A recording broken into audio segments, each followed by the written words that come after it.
Good evening, ladies and gentlemen, and welcome to Wildcat Football on the Wildcat Sports YouTube page. I'm David Warrington, and I'm coming to you live from Central City High School for tonight's varsity football matchup between the visiting Calamus-Wheatland Warriors and your Central City Wildcats.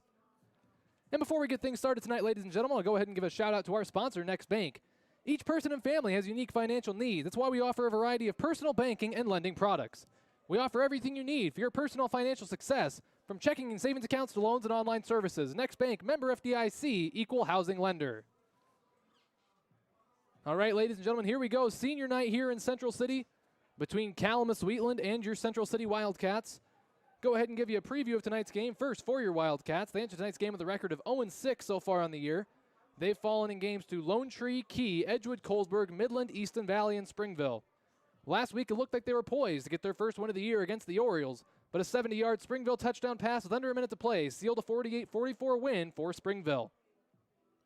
The starting quarterback for the Wildcats is Jaden Hanson.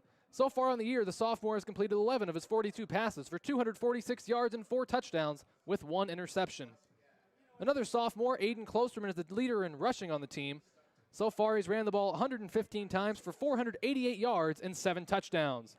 Klosterman had a game to remember last week, running the ball 30 times for 188 yards and 4 touchdowns. Braden Rickles, the team leader in receiving, he's caught 2 passes for 101 yards and 2 touchdowns.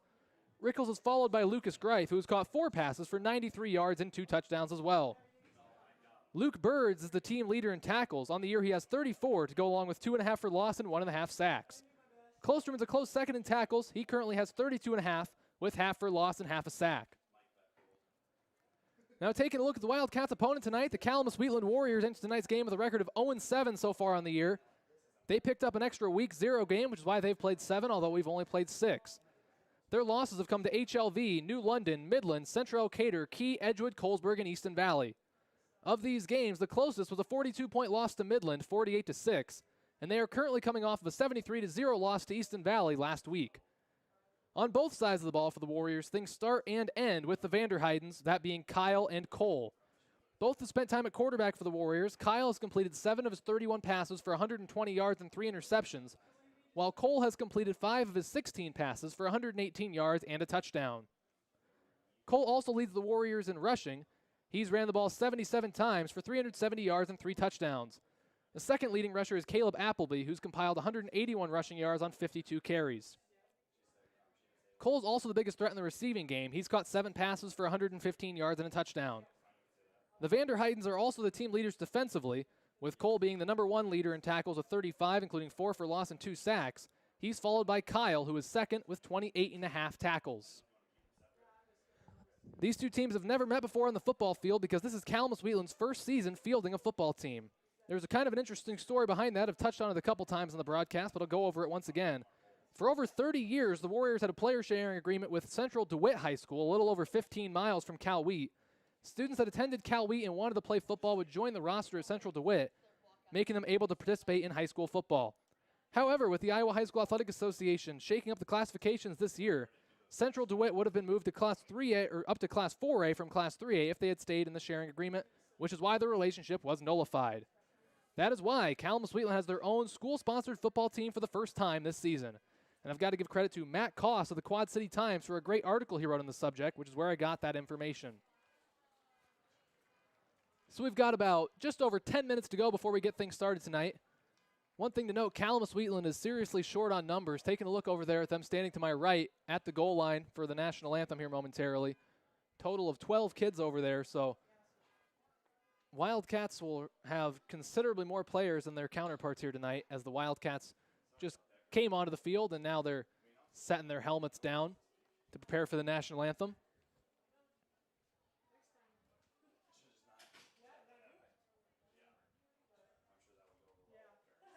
Quickly here, while we've got a little bit of time, let's take a look at the games from last week. Of course, the Springville Orioles took down your Central City Wildcats 48-44. In Elkader, the Warriors of Central Elkader lost to Midland 62-12. The Edgewood Colesburg Vikings lost a home game against Key 46-38, their first district loss of the year. And these Calamus-Wheatland Warriors were at their temporary home at Midland. They lost to Easton Valley 73-0.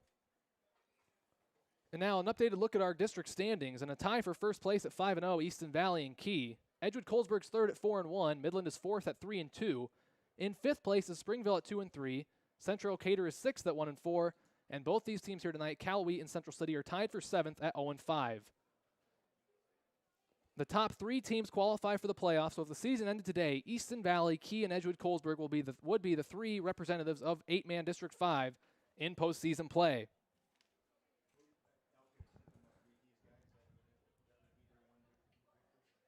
Down to about 8.5 minutes on the clock now, is getting closer to kickoff here as the marching band takes the field to perform tonight's anthem.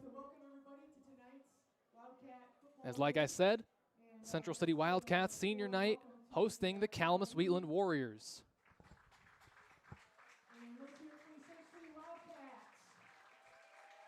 Opening introductions being made here in Central City, and sounds like we're going to go ahead and perform our national anthem tonight.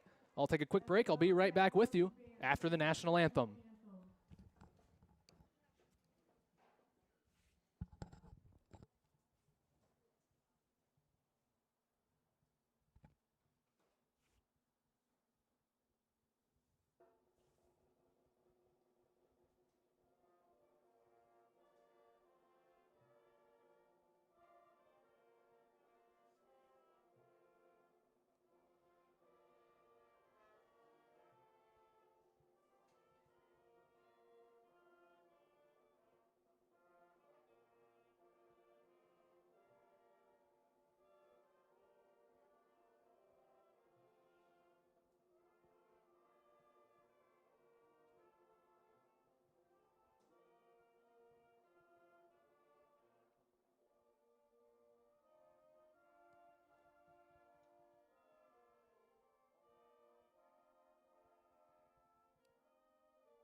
All right, the anthem has been performed, and we are now about a little over 6 minutes away from kickoff.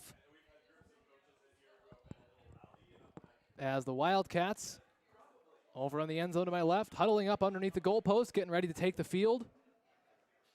Calamus-Wheatland in the end zone to my right, all on a knee, huddled around their coach.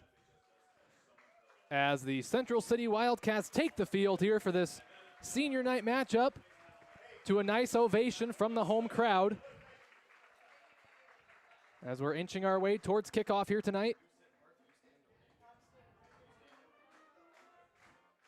Quick weather update. It's a beautiful night from football. It is currently 70 degrees, clear skies, although it's almost dark already. You can tell it's through September into October now, as the lights are on full blast and the skies are getting dark. But a beautiful night for football, like I said, 70 degrees, clear skies, little wind to speak of. And we should have a good game here tonight, ladies and gentlemen, between the Wildcats and the Warriors. Jaden Hanson, starting quarterback for the Wildcats, getting some last-minute tosses in over on the sideline, playing catch with Castor Abernathy. Calamus-Wheatland Warriors walk their way over to the sideline now with 5 minutes to go before the game, assuming the captains will be taking midfield for the coin toss here momentarily.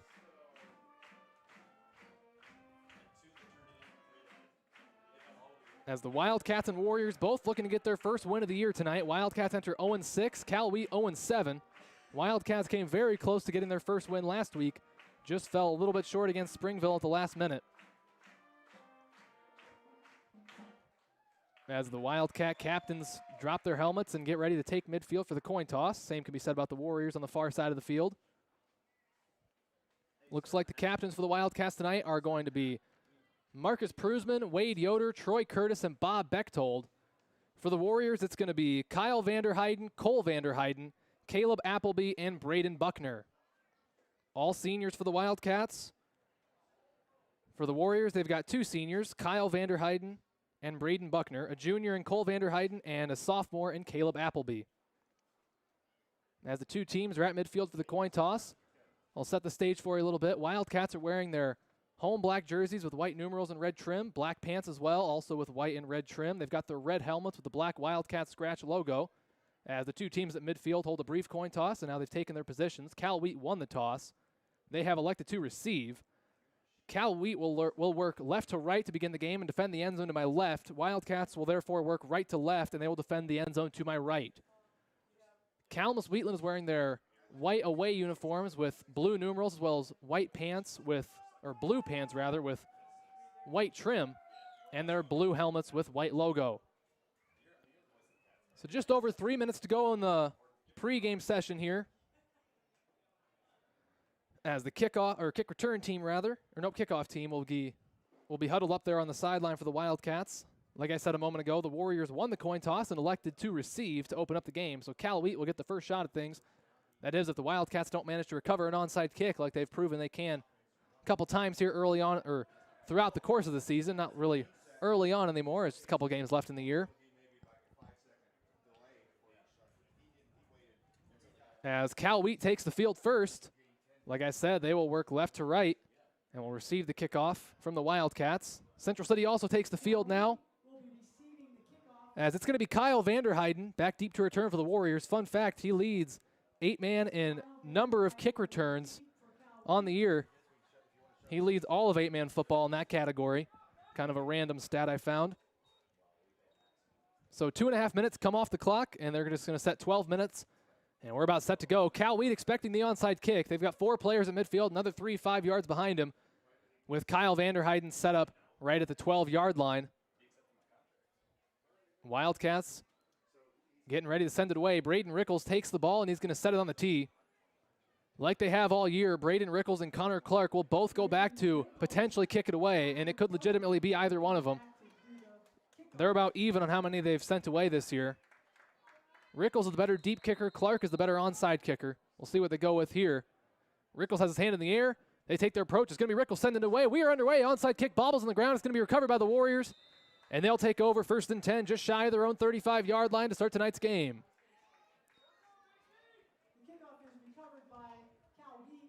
So the Wildcat onside kick is recovered by Calamus-Wheatland to open up tonight's game. They're going to set the ball at the 34-yard line. That's where Cal Wheat will start the night, 1st and 10. Cal Wheat offense breaks the huddle. They've played 2 different quarterbacks this year. It looks like it's going to be Cole Vanderheiden going under center. He's got a back behind him, and there's also a back over to the right side of the field. Back comes in motion out of the right. He takes a snap. He's going to fake a handoff. Now Vanderheiden's going to take off. He'll be taken down for a short gain. Maybe got a yard there up to the 35 before he was swarmed by the Wildcat defense. I think Luke Bird's leading tackler for the Wildcats is in on the stop. So gain of 1 for Calamus-Wheatland. That'll bring up 2nd down and 9. Ball at their own 35-yard line. The 2 biggest threats for Cal Wheat are both named Vanderheiden. There's Cole and Kyle. As once again, Cole Vanderheiden will go under center. Kyle is the back over on the right side of the formation. Appleby, the back directly behind Vanderheiden, takes a snap. He's going to hand it off to Appleby up the middle. He's going to be close to midfield. He will get across up to the 39-yard line. And that'll set up 3rd down and short for Calamus-Wheatland. Caleb Appleby is a bigger kid. He's billed at 5'11", 235 pounds. He also plays a little bit of center for him, but he's also their 2nd leading rusher, kind of like a fullback. And he plowed his way forward for a gain of 6 there. They'll bring up 3rd down and 3. Ball spotted at the 39-yard line across midfield in Wildcat territory. They're going to split a receiver out to the left. That's LaBarge over there on the left side of the line of scrimmage for Calamus-Wheatland as Vanderheiden goes under center. That's Cole. Hands it up off the middle, but Marcus Cruzman meets him right away. Nowhere to go for Caleb Appleby. As Cruzman was there first, Makai Benton and Luke Burrs helped him finish it off. Looks like they're going to have no gain in the play. It'll be 4th down in the long 3. Ball spotted at the Wildcat 39-yard line. It looks like Cal Wheat's going to punt. Jared LaBarge is the punter for the Warriors. He's going to set up at his own 30.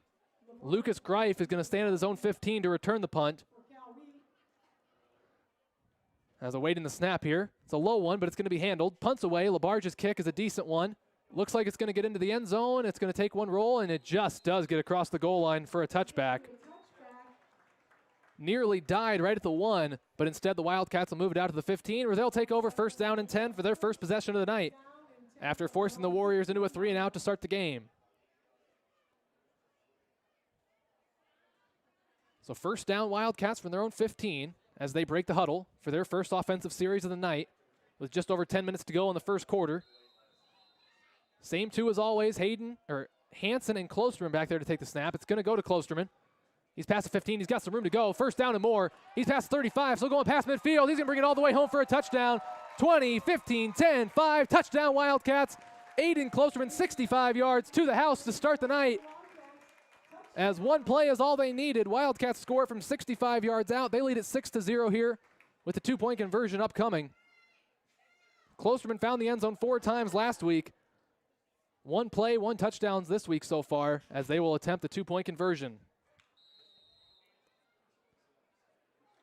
Same formation for the Wildcats. Hanson and Klosterman back there to take the snap. High snap. Yoder picks it up. He's going to be close. He's fighting forward. Did he get it? I don't think he did. Nope, he's going to be just short. As it was a direct snap to Wade Yoder, the fullback, lined up just to the right of the center and a couple yards behind him. It was high. He managed to field it and try to run it in, but he came up just short. With 9:51 remaining in the first quarter, our score, Central City 6, Calamus-Wheatland 0. So the Wildcats start fast here tonight. After a 3-and-out, Aiden Klosterman takes it 65 yards untouched to the house to take their first lead of the night here, 6-0. Just under 10 minutes to go in the first quarter as they'll send it away momentarily. We'll see if they go with another onside kick as the kickoff team takes the field for Central City. Braden Rickles running out there with the tee. The Warriors come out there to join them. They lined up in a hands team all the way last time. They had 4 at midfield, 3 at the 35. Looks like they're going to do the same thing this time. And again, Kyle Vanderheiden is the return man back at the 15 as Braden Rickles sets the ball.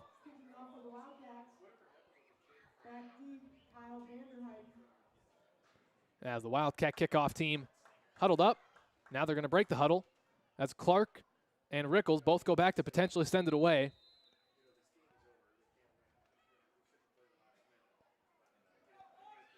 Rickles with his hand in the air. Looks like Clark's going to send this one away. Onside kick. It's a pretty good one. Takes a funny hop. It's on the ground. I think the Warriors got it. Oh, the Wildcat sideline thinks they do. And they do. Central City recovers the onside kick. Connor Clark got it back. He sent it away, and he's the one that fell on it. Jared LaBarge, one of the front linemen there for the Warriors, nearly had it, bounced out of his hands, thought he got it back, but he couldn't secure it. Wildcats get it. They'll take over. 1st down and 10 across midfield at the Warrior 39-yard line. It was one play, 1 touchdown for him last time. We'll see what they do here. It looks like they're going to line up Yoder at fullback with Hanson and Klosterman in the shotgun. It goes to Hanson, fakes the handoff. Now he's going to throw, rolling to his right, gets rid of down the field. Braden Rickles wide open. That's going to be caught. He's at the 10, 5. Nobody's going to get him.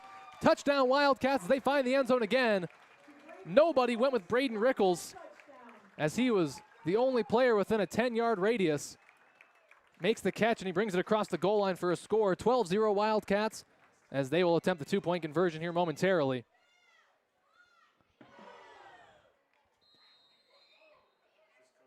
Wildcats huddled up. Now they break the huddle for the 2-point conversion. Ball at the 3, as per usual. They're going to go under center. Hanson with Yoder and Klosterman behind him. It's going to be a direct handoff to Yoder up the middle. And he's going to plow his way over the goal line into the end zone. 2-point conversion is good. With 9:39 remaining in the first quarter, our score, Central City 14, Calamus-Wheatland 0. So Wildcats came to play tonight. 2 plays, 2 touchdowns. They recovered the onside kick on that last kickoff. And with a little over 9.5 minutes to go in the first quarter, they already lead it by 2 scores, 14-0. As the kickoff team jogs out there for the Wildcats. Again, Braden Rickles and Connor Clark going to be the 2. Once they get the ball set and get ready to make their approach, Warriors kick return team back out there. They had 7 players the first 2 times up within 5 yards of the midfield line, the closest they can be. And the Wildcats still managed to get the last one.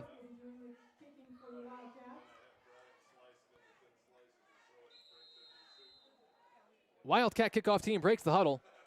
Again, Rickles and Clark going to get set to send it away. Again, Kyle Vanderheiden's the one back deep for Calamus-Wheatland if it is a deep kickoff. Rickles is going to send it away. It's a deeper one. It's going to bounce to the 20, rolling towards the out-of-bounds line. It'll stay in, and it's going to be recovered by the Warriors. One of the players that was at the 35-yard line hustled back to get on. It looks like that was Eli Rydesel of the Warriors hustling back there to fall on it. They're going to spot the ball at the 18-yard line, and that is where Calamus-Wheatland will take over 1st and 10 from their own 18. The Warriors have had it once so far. They went 3 and out. We'll see what they do here on this first possession, or their second possession of the night. Cole Vanderheiden's going to go under center. Appleby behind him. Kyle Vanderheiden over to the right side of the line of scrimmage. Vanderheiden comes in motion. It's going to be a fake handoff. Now the pitch goes to Vanderheiden, and he's going to be taken down for no gain. Dropped in the backfield by Christopher Greif and Jaden Hanson. They're going to give him no gain in the play. It'll bring up 2nd down and 10. Ball still spotted at the 18.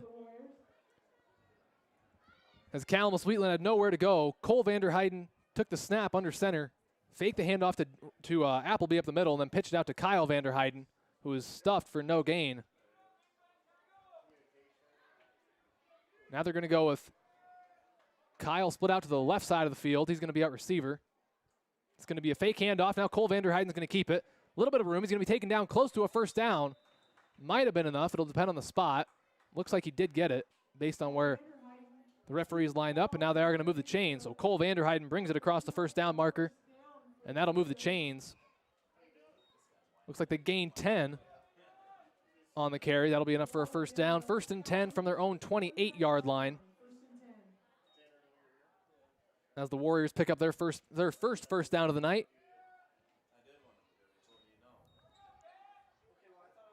Warriors are going to have Kyle Vanderheiden split out to the right at a running back position. Cole Vanderheiden's under center. It's going to be a fake handoff. Now he's going to take off. Breaks out of a couple tackles. Will be taken down for a short gain. Got across the 30. Looks like they're going to spot it at about the 33-yard line. Gain of 4 there for Cal Wheat on the Cole Vanderheiden keeper. And that'll bring up 2nd down and 6 from the 33-yard line. And looks like Cole Vanderheiden will be forced to leave the game here, as the referees motion that he must leave the game. Not sure if it's an injury thing. I didn't notice anything at first, but it's being walked over to the sideline. Nobody's replaced him. So we're under an official's timeout here. And now Kyle Vanderheiden jogs onto the field to lead the huddle. He'll play quarterback now. Both Kyle and Cole Vanderheiden have spent time at quarterback this year. Cole's played it so far tonight, but now Kyle will have to. Vanderheiden will go under center. Appleby's behind him. They've got a back over to the left side of the field as well. He goes in motion. That's Labarge. It's going to be handoff to Appleby up the middle. Big fellow rumbles across the 35 before he's going to be stopped for a modest gain there on 2nd down. It'll bring up 3rd down and short. They're going to spot that at the 36-yard line. That'll bring up 3rd down and 3. As Appleby took the handoff up the middle, found a little bit of room before he was stopped. Across the 35 to the 36, which will bring up 3rd down and 3 for the Warriors. They break the huddle, come up to the line of scrimmage. They're going to split out Labarge to the left. He's going to line up a receiver. Vanderheiden under center, Appleby behind him. Takes a snap, handoff to Appleby again. He'll have a 1st down and more across midfield up to the 39, as that'll move the chains for Calamus-Wheatland. Got to the cross midfield up to the Central City 39-yard line. Their 2nd 1st down of the possession, as they just handed it to Caleb Appleby up the middle. Worked for him twice in a row to pick up just enough to move the chains. Looks like Cole Vanderheiden's going to re-enter the game. Came out for a few plays. Now he's back in there. As Cal Wheat is going to break the huddle, come up to the line of scrimmage. 1st and 10 from the Wildcat 39. Cole Vanderheiden's going to go under center with Appleby behind him. Kyle Vanderheiden's going to split out to the left side of the field, all the way up against the sideline. Takes a snap. He pitches out to Appleby. It's on the ground. It's loose. The Wildcats might have gotten it. There's a fight for it, and Central City did. Central City takes over possession after the pitch comes out of the hands of Appleby, falls on the ground. And Aiden Klosterman's the one that got on top of it for Central City. Change of possession, Central City will have it 1st and 10, just shy of midfield. Looks like they're going to spot it at the Wildcat 39. And that's where Central City will take over. They lead at 14-0 here with about 6.5 minutes to go in the opening quarter of play as they come up to the line of scrimmage. Hanson and Klosterman again back there to take the snap. Snap's going to go to Hanson. He'll spin. Now he's going to take off past midfield. It's going to be wrapped up just past the 35-yard line. Hanson picks up about 6 there on the carry. Got it over to the 35-yard line. It'll bring up 2nd down and 4 for Central City.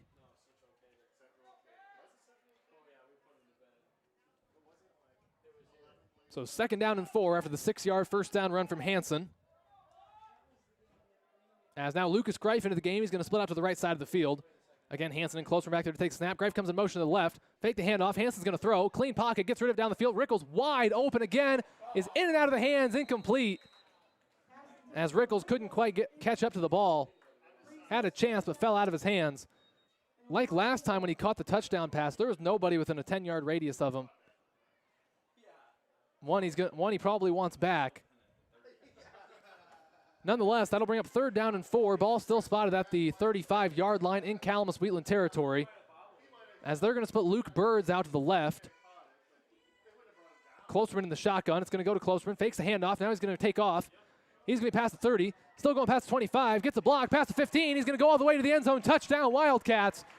Aiden Klosterman, his 2nd carry of the night. He finds the end zone again, this time from 35 yards out. As Central City extends their lead 20-0 here, and the 2-point conversion upcoming. Klosterman just needs a little bit of room, and he's got that breakaway speed to go all the way. We've seen it twice already tonight, as he did a good job of finding his blockers that last time.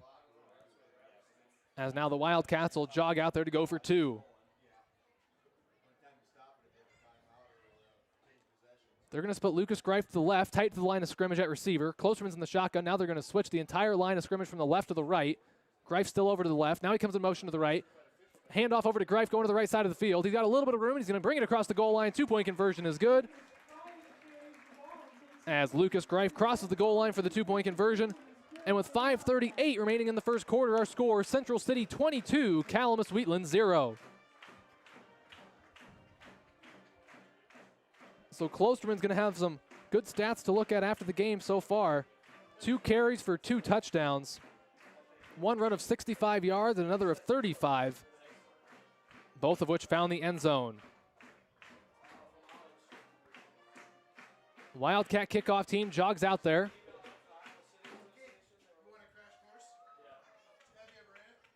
As Braden Rickles will get set to set the ball and send it away here momentarily as the Warriors jog out there to join the Wildcats on the field. Again, Kyle Vanderheyden's going to be back deep to return with the other 7 players all within 5 yards of midfield. It looks like they're actually going to line up Cole Vanderheyden at the 25 this time.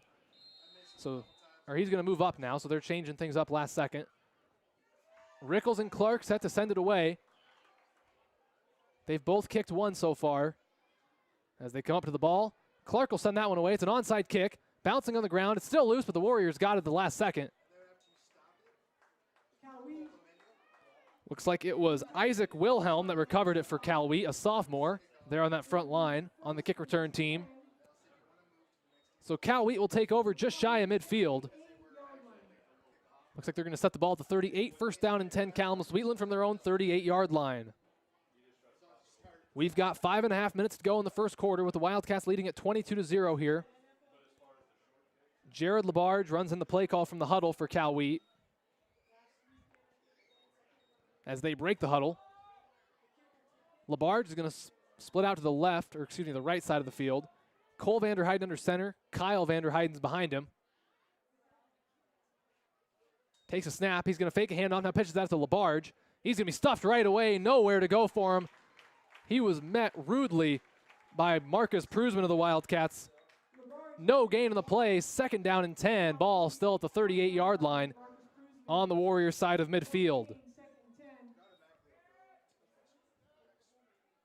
Marcus Cruzman from his linebacker spot did a nice job of filling the gap and just knocking LaBarge back for no gain. That's 2nd down and 10 here. Cole Vanderheiden is going to be under center. Appleby behind him. Kyle Vanderheiden split out to the left, or excuse me, the right. Fakes the handoff. Cole Vanderheiden's going to take off. Breaks out of a tackle. Now he's going to be taken down for little gain, if anything. Luke Birds was there, and Marcus Cruzman also helped him out that time. Looks like he's going to gain 1. He'll bring up 2nd down and 9. Ball at their own 39-yard line. As the Wildcat defense is forced another 3rd and long here for Cal Wheat. As LaBarge is going to come into the game, replacing Benton Hale. Hale, a receiver for the Warriors, is actually playing with a full cast on his left arm up to a little shy of his elbow. So interesting thing to note there. They're going to split 2 receivers out to the left, 2 to the right. Kyle Vanderheiden's by himself in the shotgun. He takes a snap. He's going to throw. Gets rid of it. Ball across the middle is going to be caught by Cole Vanderheiden for a 1st down. Across the 30, close to the 25.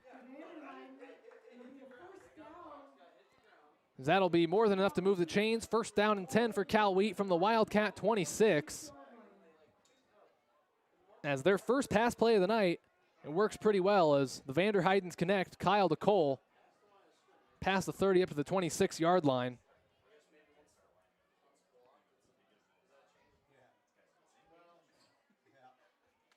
Warriors break the huddle. They're going to split 1 receiver left, 3 to the right. Again, Kyle Vanderheiden by himself in the shotgun. Cole Vanderheiden up to the left side of the field. Now he's going to take the snap and throw. Gets rid of it for Cole. It's going to be caught. No, ruled incomplete. Nice effort there by Cole Vanderheiden, a sliding catch attempt, but he couldn't quite haul it in. As that'll set up 2nd down and 10. Ball still spotted at the 26-yard line. With a little over 3.5 minutes to go here in quarter number 1. Clock, of course, stopped after the incompletion. 3:36 to go.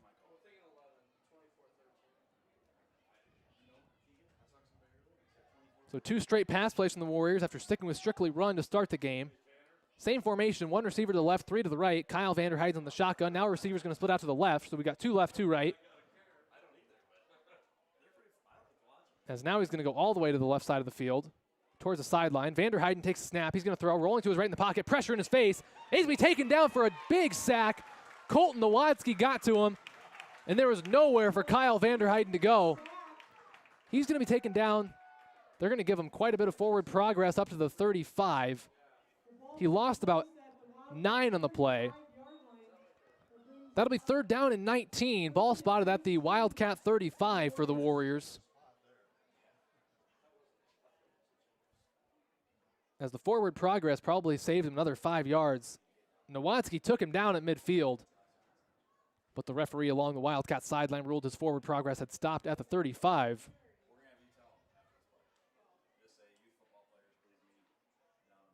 As the Warriors break the huddle. 2 receivers to the left, 2 to the right. Again, Kyle Vanderheiden by himself in the shotgun. Takes a snap. He's going to drop back to throw. Gets rid of it. Pass is caught, and he's going to be taken out of bounds by Jaden Hanson. That was Isaac Wilhelm on the catch for the Warriors. He brought it across the 30. They're going to spot it at about the 28-yard line. They'll still be just shy of the original line of scrimmage up there at the 26. So that'll set up 4th down and 12. 2.5 minutes to go in the opening quarter of play. As the Warriors need the 11-yard line to move the chains, or excuse me, the 16 rather. 1 receiver left, that's Cole Vanderheiden. 3 to the right, Kyle Vanderheiden, the shotgun. Takes a snap, he's gonna drop back in the pocket to throw. Pressure in his face, gets rid of it. Pass to Cole Vanderheiden's gonna be incomplete, or did he catch it? Waiting on a call, they're gonna say he caught it. Cole Vanderheiden brings in a nice catch, and that'll set up the Warriors 1st and goal inside the 10, up to about the 6. So the Warriors inside the 10-yard line of the Wildcats up to the 6, where they'll have 1st down and goal. Cole Vanderheiden, the sliding catch to haul it in.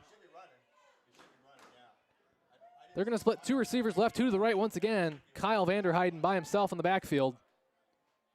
He takes a snap, but there's going to be a false start. One of the receivers over to the left side of the field, that was Luke Railing for the Warriors, jumped.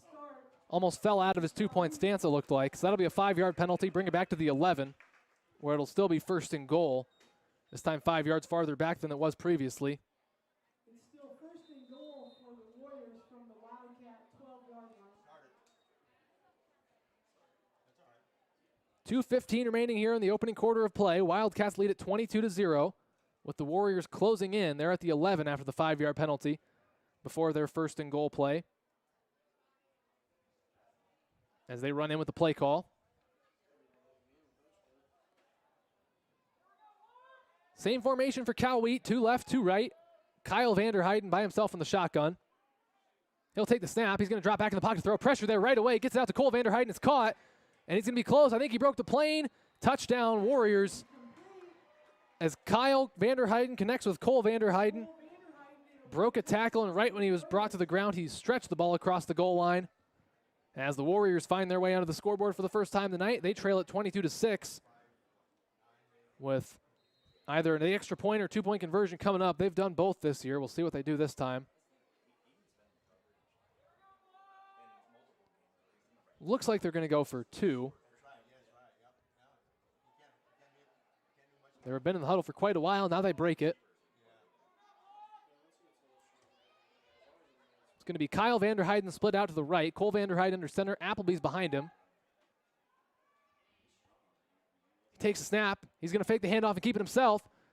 Going to be close. He's going to be taken out of bounds, short of the end zone. 2-point conversion, no good. So with 1:40 remaining in the first quarter, our score, Central City 22, Calamus-Wheatland 6.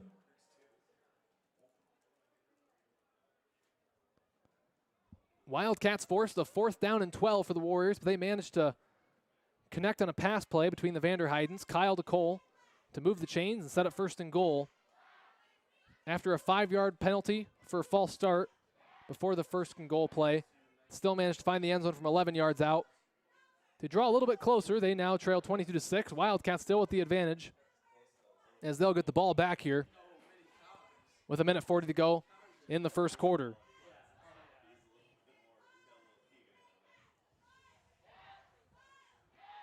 Wildcat kick return team comes onto the field. It's going to be Lucas Greif and Matthew Closeman back deep to return. They're going to set up at about the 10. Bob Bechtold and Christopher Greif are going to set up at the 25 with 4 Wildcats along midfield as the front line of defense.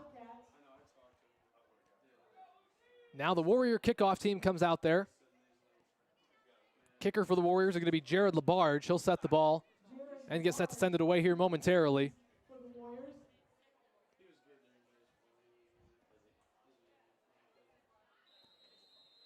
Labarge sets the ball.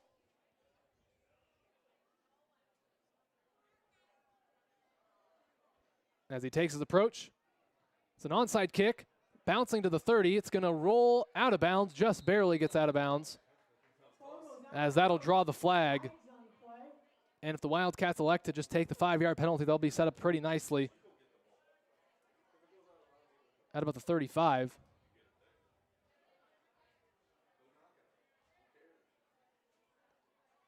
As the Wildcat offense and the Warrior defense jog out there. Still waiting on him to set the ball. I think they'll enforce the penalty yardage from the 28. It looks like that's where it went out.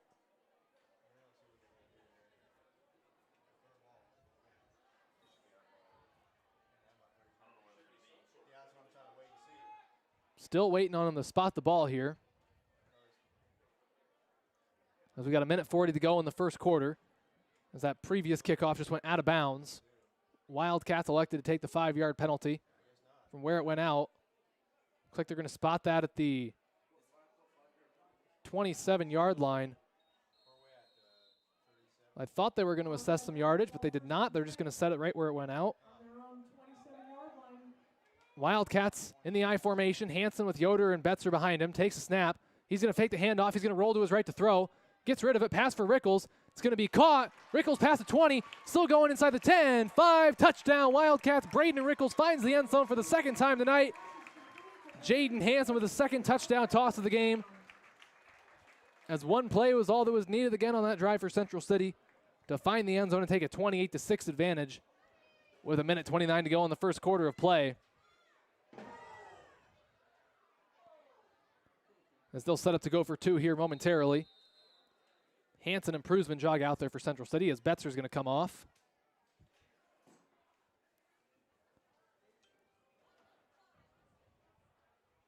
Wildcats come up to the line for the two-point conversion attempt.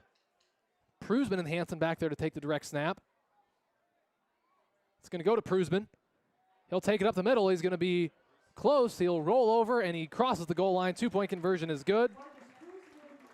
With 1:29 remaining in the first quarter, our score, Central City 30, Calamus-Wheatland 6. Wildcat offense again making it look easy that time. As a pass play from Hanson to Rickles finds the end zone for the second time tonight. And they take an advantage 30-6 as they'll get set to send it away here momentarily.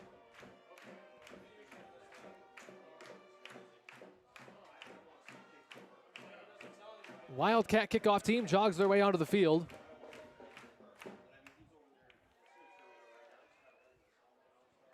Warriors also making their way onto the field to return the kick. Kyle Vanderheyden's going to be back deep to return once again for the Warriors, as they'll have 7 players, then 5 yards of midfield once again, anticipating another onside kick.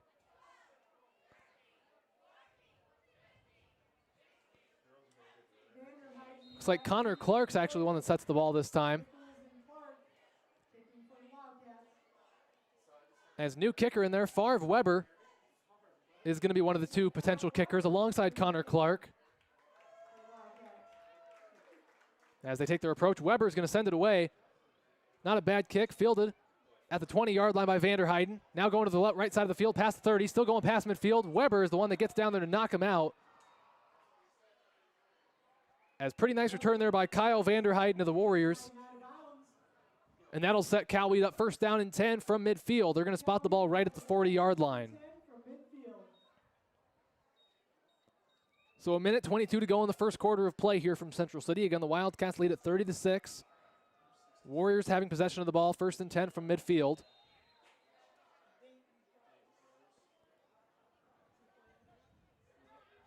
As they make a last-minute sub, Hale comes out for the Warriors as Mason Wells, the freshman, will come in.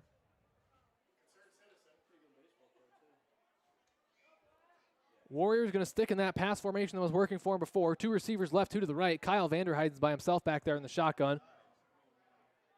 Takes a snap. He's going to throw. Clean pocket. Now some pressure. Gets rid of it down the field. Cole Vanderheyden's open. He catches it. His coverage man falls down. And he's going to cross the goal line for a score.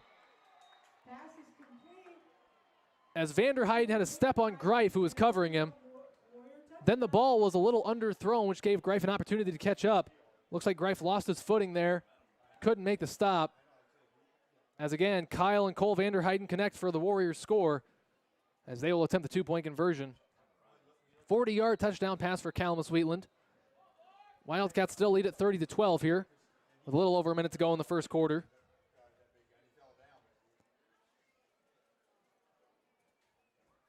Warriors break the huddle.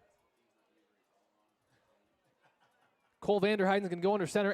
Appleby behind him. Kyle Vanderheyden is split out to the left side of the field. Handoff up the middle to Appleby. He's going to plunge his way forward, but be stopped short. A couple of yards short, in fact. 2-point conversion, no good. So with 1:12 remaining in the first quarter, our score, Central City 30, Calamus-Wheatland 12. So Wildcats give up the touchdown there on the first play of the possession, but still lead at 30-12. With a little over a minute to go in the opening quarter of play. It's been a long first quarter, already at a half hour and counting.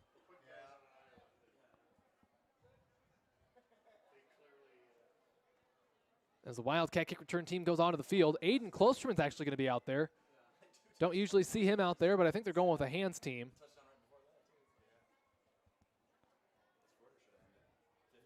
Aiden Klosterman's going to be back deep to return the kick. He's going to line up at the 10-yard line.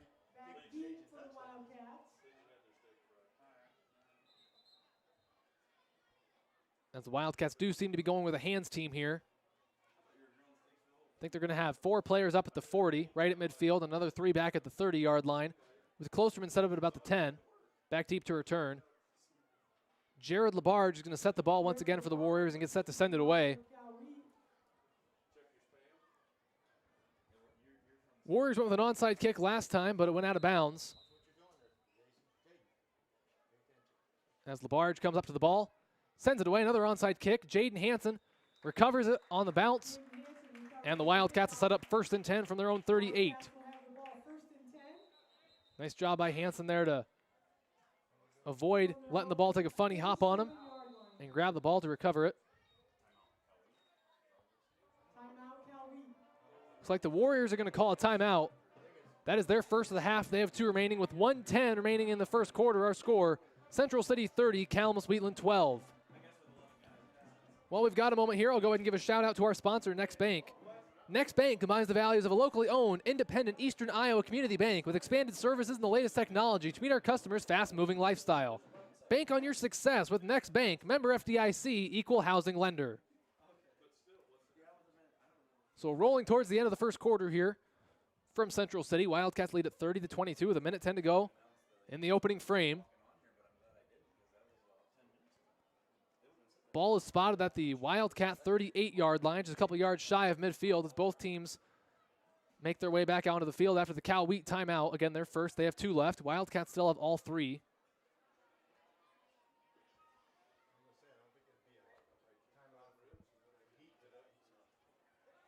As Wildcats in the huddle get the ready-to-play signal from the official as the Wildcats come up to the ball. Klosterman and Hanson back to take the snap. It's going to go to Hanson. He'll keep it up the middle. Gets it past midfield. Now cuts it out to the outside. He's going to be dragged down a couple yards past midfield up to the 38 on the other side of the field for Cal Wheat. As a gain of 4 there by Hanson on the keeper. It'll be 2nd down and 6 from the Calamus-Wheatland 38-yard line. 45 seconds and counting to go here in the opening frame.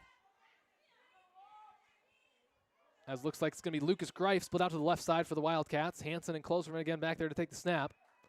The high snap over the head of Klosterman. He's going to miss it. He tried to fall on it, but he overshot it. It's still loose. Well, the Warriors were the first ones there, so unless they missed it, they got it. Haven't seen a signal either way, and it is going to be Wildcat ball as they resume the clock. So pretty sizable loss there for the Wildcats, but they do maintain possession. Ball's going to be back to their own 31-yard line.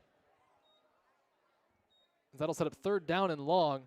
They need to get all the way to the other 32 to move the chains. 3rd down and 17, as the Wildcats don't have to run another play here in the first quarter. Looks like they intend to, though. They've got 2 receivers left, 2 to the right. Hanson by himself in the shotgun. Low snap. He handles it. Some pressure in the pocket. Now he's going to roll left. He's going to take off. Flag on the play, past midfield. Makes a man miss. Going to be taken down to the 35, but there is a flag back behind the original line of scrimmage. There are all zeros on the clock, although we are awaiting. The call is going to be holding against the Wildcats, so Hanson's run will come off. And that'll set up 3rd and even longer after it was already 3rd down and 17 after the 10-yard penalty from the spot. And they'll enforce it from the 35, so they're going to bring that, or the 25 rather, that'll bring it all the way back to the 15-yard line. That'll set up 3rd and very long for Central City once we come back. But we have reached the end of the first quarter, and through 12 minutes of football here, our score, Central City 30, Calamus-Wheatland 12. At this time, we would like to introduce the youth football players. We got 1st and 2nd grade flag football. We got Dylan Carpenter, Keegan Farrington, Austin Feck, Brayden Fox, Colton Gromlin. As here in our first quarter break, meeting the youngsters in our youth football program out there standing out on the track, being announced over the PA system. Still remember being one of those kids out there. Definitely cool to have your name announced over the loudspeaker. Nice round of applause from the Wildcat crowd. Both teams are already back out on the field. Wildcats will now work left to right, defending the end zone to my left. Warriors will work right to left, defending the end zone to my right. As it is going to be 3rd down and 33 for the Wildcats. They have it from their own 15. They need to get across the field over to the 32 on the opposite side of midfield to move the chains. As the Wildcats up to the ball, 3rd and 33 from their own 15. Hanson and Closterman to take the snap. It goes to Closterman. He's going to take off. He's got some room. He's going to be past 25. Breaks the tackle past the 30. Past midfield. Still going to the 30. 25, 20, 15, 10. It's a foot race, and he's going to go all the way home. Touchdown, Wildcats. Aiden Closterman with a 65-yard run. His second 65-yard touchdown of the night. As 3rd and 33, no problem for Aiden Closterman as he brings it 65 yards for a score. 2-point conversion upcoming as the last of our youth players still being announced. Troy Curtis is going to line up at fullback for the Wildcats. Hanson's under center. Betts are at running back. It's going to be a handoff to Curtis up the middle, and he's going to plow his way across the goal line for a score. 2-point conversion is good. Troy Curtis on the carry. Brings it across the goal line for 2. With 11:47 remaining in the second quarter, our score, Central City 38, Springville 12.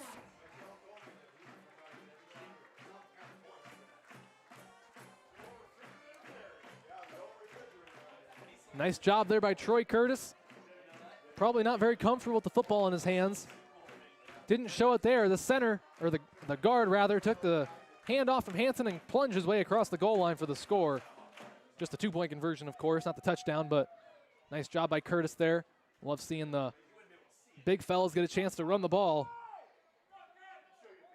as the Wildcat kickoff team comes onto the field. Last time they went with Favre Weber instead of Braden Rickles to join Connor Clark on the kickoff team. That seems to be what they're doing once again. Kyle Vanderheiden is going to go back deep to return for the Warriors. Everybody besides him is going to be within 5 yards of midfield, which is as close as they can get.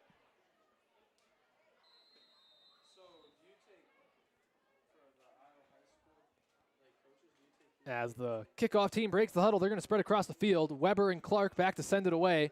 And again, Kyle Vanderheiden back deep, if it is indeed a deep kick. Favre takes his approach. Kick is going to be fielded at the 15-yard line by Vanderheiden, up to the 20, up to the 25. He's going to be taken down. Nice tackle there. Connor Clark was in on it. I think Luke Birds also made his way down there. As Vanderheiden on the return brought it across the 25. I think they're going to spot it at the 26-yard line. The referee trying to figure out where to spot it. He will set it down right at the 26. 1st and 10 for the Warriors in their own territory. 38-12 lead for the Wildcats here early on in the second quarter of play. As the Warriors have found a little bit of success in the passing game after sticking almost strictly in the run game earlier. They've got 2 receivers left, 2 to the right. And looks like we're going to have a timeout. Cal Wheat uses their second timeout of the half. They have 1 remaining. And with 11:42 remaining in the second quarter, our score, Central City 38, Calamus-Wheatland 12. I think Cal Wheat had 5 receivers and 1 guard instead of 4 receivers and 2 guards because they ended up having a receiver almost line up a guard before they decided to use the timeout. So while we've got a break in the action, I'll give a shout out to our sole sponsor, Next Bank. Next Bank is your bank for what's next. Your next car, next home, next business, next phase of life, or next adventure. 5 locations to serve you: Central City, Cedar Rapids, Marion, Coralville, and Waterloo. Next Bank is proud to sponsor Central City Sports. Member FDIC, equal housing lender. As always, huge shout out to Next Bank for helping make these broadcasts possible.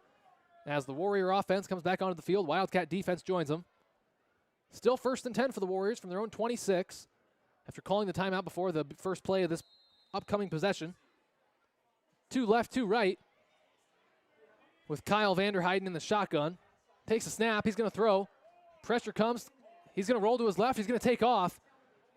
He's going to be past the 30. Be taken down from behind, a little shy of midfield. That should move the chains as Arwen Betzer knocked him down from behind. Looks like he gained 11 up to the 38 or 37-yard line, rather. As that'll set it 1st down and 10 for the Warriors. Kyle Vanderheiden didn't see anything down the field and had some pressure in his face, so he took off across the left side of the field. Managed to move the chains on the run. As Jared Labarge is going to come in with the play call for the Warriors into the huddle. Warriors break the huddle now. Looks like they're trying to figure out where they're supposed to line up. Now they're going to have 2 receivers left. One to the right. Kyle Vanderheiden in the shotgun. Cole Vanderheiden to his right. Takes a snap. He's going to throw. It's going to be a screen pass. Sets it up to Kyle Vanderheiden, or Cole rather. He's going to be tripped up by Braden Rickles. Looks like he crossed midfield up to about the 39-yard line in Wildcat territory.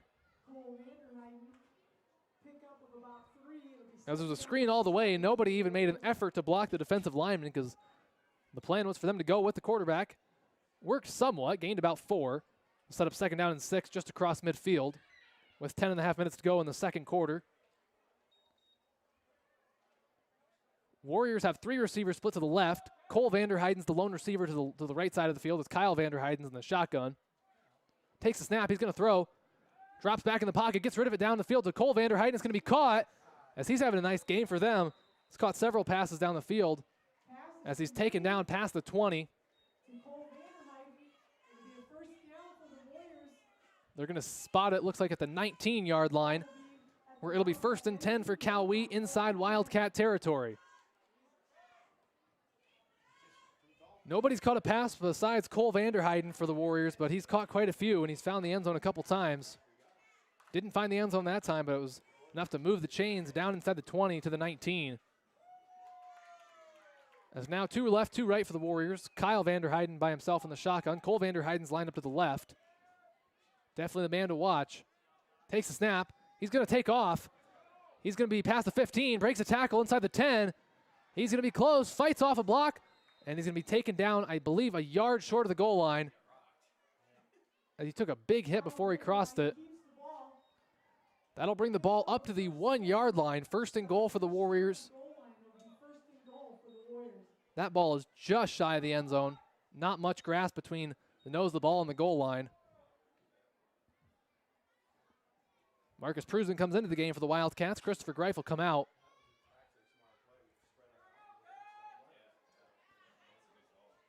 As the Warriors break the huddle. Kyle Vanderheiden split out to the left. Cole Vanderheiden under center. As they broke the huddle with 9 players. And the Warriors are going to use their 3rd and final timeout of the half, so they are all out. With 9:15 remaining in the second quarter, our score remains Central City 38, Calamus-Wheatland 12. They found themselves in some trouble there. As I guess they actually had 8 players out there, but the 8th ran off the field in confusion, so that left just 7, which is also a penalty. So to avoid the penalty, they used the timeout. Breaking the huddle with too many players is also a penalty, but that was not drawn because they had the proper amount. One of the players just got confused and came off the field. So once we come back from the timeout, Warriors will have it 1st and goal inside the 1, just a couple inches shy of the end zone.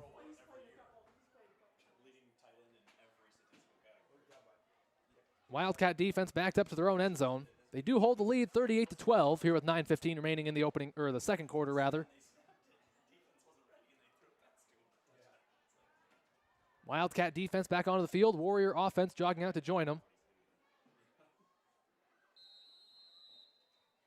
As they're going to split LaBarge out to the right. Cole Vanderheiden under center. Kyle Vanderheiden stands behind him.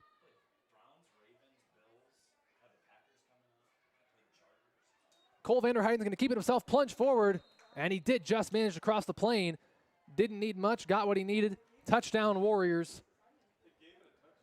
38-18 our score here with 9 minutes and 11 seconds remaining in the second quarter.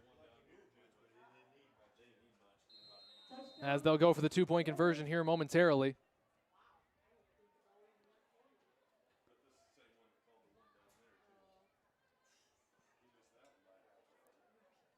So Wildcats lead it by 20 here. The 2-point conversion upcoming. Warriors taking quite a bit of time here to bring the play into the huddle. They've had several players run off and then back on. They finally do break the huddle. They're hurrying up. They know they don't have much time left.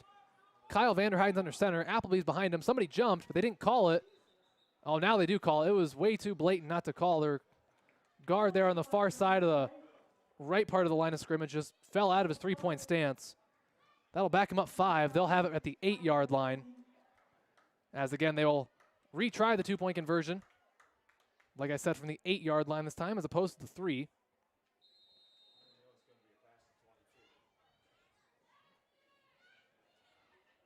as they were showing run, but now back it up 8 yards instead of 3. We'll see if they give a pass look here. Still going to stick in that same look. Kyle Vanderheiden under center. Appleby's behind him. And the entire line jumped. That might be one of those ones where you hear the referees call it false start on everyone but the center, as that'll back him up another 5. This 2-point conversion is going to end up being run from the 13-yard line as opposed to starting at the 3. We'll see if third time's the charm here for the Warriors as they try to get the play off without jumping off sides.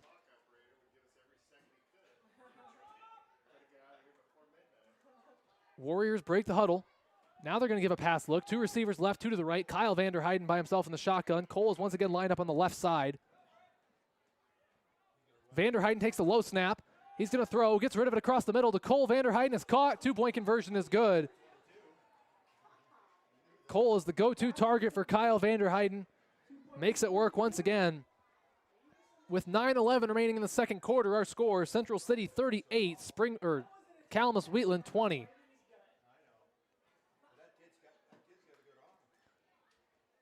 Cole Vanderheiden has made many catches tonight for the Warriors. He's been almost their sole offense.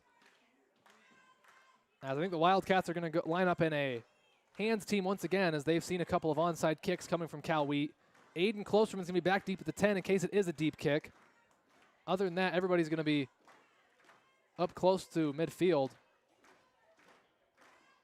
Currently, they have 1 player at midfield, 2 at the 35, and 4 at the 30. Now they're changing up the formation. And they're going to go with 4 at midfield and 3 back at the 30. Again, Aiden Klosterman, the deep man for the Wildcats, set up inside his own 10. Warriors come onto the field now. Jared Labarge, again, the kicker for Calamus-Wheatland. He'll set the tee at the 30 and set the ball on the tee.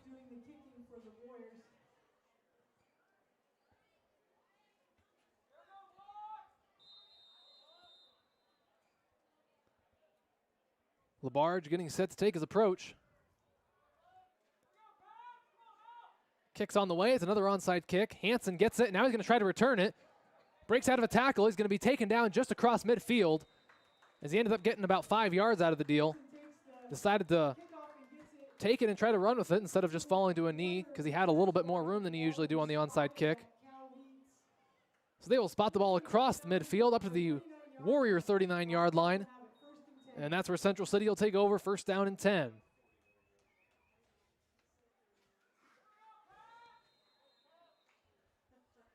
Wildcats break the huddle. Hanson and Klosterman back there to take the snap. Wade Yoder lined up at fullback. It's going to go to Klosterman. Not much room, but he's going to find a little bit of space there to bring it across the 35 for a decent gain there on first down. Looks like he gained about 5 up to the 34-yard line. And that will set up second down and 5 for Central City. 8:45 remaining here in the second quarter of play as the Wildcats will have second and medium. Ball spotted on the Warrior 34-yard line. I think that might have been Aiden's first run tonight to not find the end zone. As they're going to split Lucas Greif out to the right. Again, Hanson and Klosterman back there to take the snap. Greif comes in motion to the left. It's going to be a fake handoff. Klosterman keeps it. Breaks a couple tackles, past the 30. He's going to be brought down from behind, shy of the 25-yard line. Cole Vanderheiden's the one that got to him, as he's going to bring it to about the 26-yard line, which is where they'll spot it. That'll move the chains for Central City. First down and 10 in Warrior territory at the 26.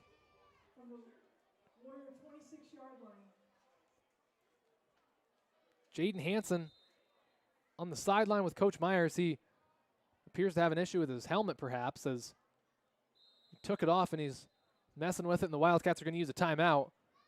Make sure they have their quarterback in there. So that is Central City's first timeout of the first half. They have 2 remaining with 8:09 remaining in the second quarter. Our score, Central City 38, Calamus-Wheatland 20. Quickly here, I'll give a shout out to our sponsor, Next Bank. Next Bank is a financially strong community bank. Invested partnerships help their customers achieve what's next for their financial dreams. Next Bank has 5 locations to serve you: Central City, Cedar Rapids, Marion, Coralville, and Waterloo. Member FDIC, equal housing lender.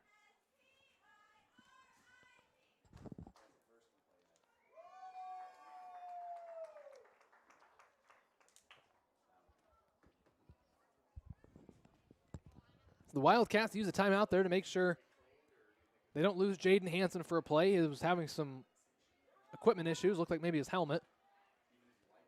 Both teams back out there now. Ball spotted at the 26-yard line across midfield in Wildcat or in Warrior territory. Receive the ready-to-play signal from the official. They're going to line up Lucas Greif to the right. Hanson and Klosterman back there to take the snap. It's going to go to Klosterman. Find some room. Past the 20. Going to be taken down at about the 15-yard line. Benton Hale was the one that got him for Calamus-Wheatland. As he brought it up to the 15-yard line, that'll move the chains once again. First down and 10 for Central City.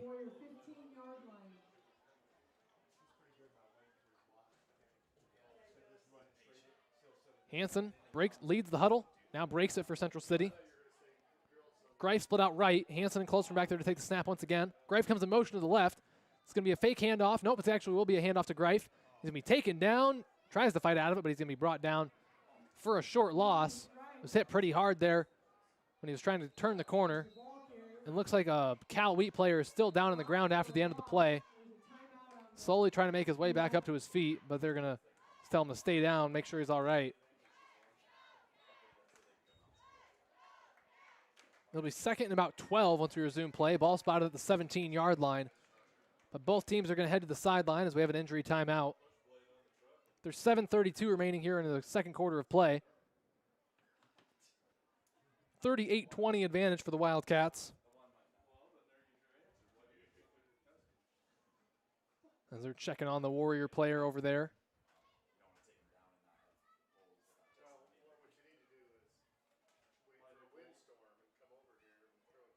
Warriors coach signal him to go to the other side of the field and give him some space.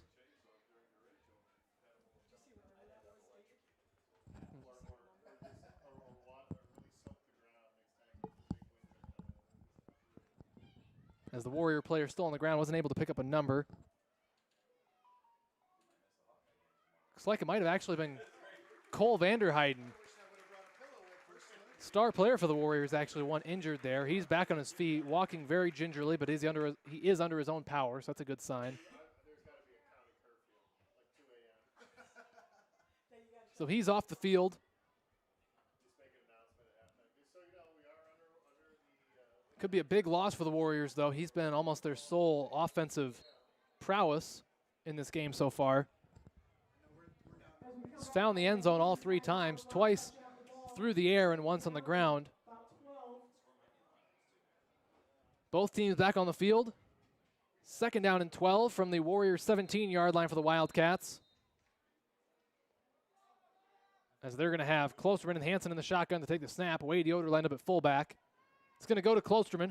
Running to his right, cuts it back up the middle. Past the 15, there's a flag on the play. He's past the 10, going to the 5. He's going to cross the goal line for a score. There is a flag on the play, though. 2 flags out there, both near the line of scrimmage.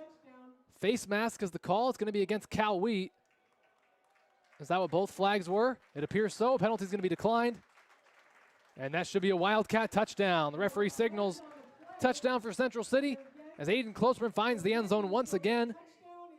And they lead it 44-20 with a 2-point conversion upcoming. Again, the flag was a face mask against Cal Wheat. Of course, Wildcats decline. Touchdown stands.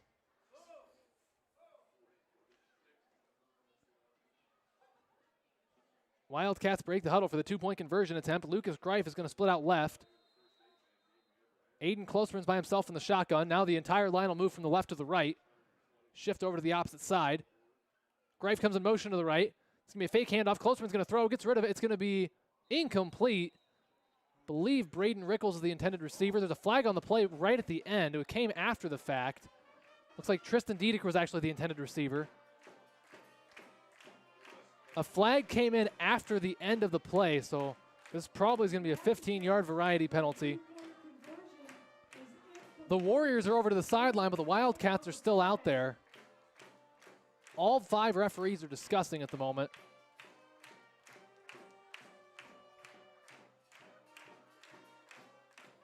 Looks like they seem to have come to some sort of consensus. And they're going to wave off the flag, so no penalty on the play. 2-point conversion is no good, however. With 7:14 remaining in the second quarter, our score, Central City 44, Calamus-Wheatland 20.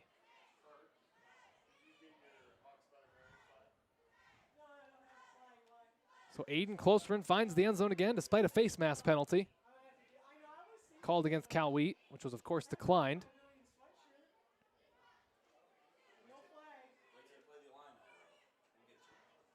Warriors are back out there on the field to return the kick. Again, Kyle Vanderheiden is going to go back deep. Everybody else up there expecting the onside kick.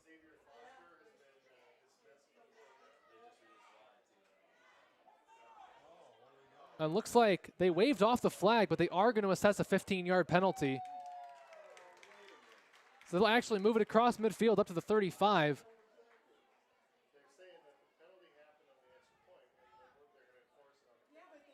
That's a little strange. They waved off the flag, but they are going to enforce the yardage regardless. When you wave off a flag, that means there was no flag. So it was a dead ball, 15-yard penalty against the Warriors.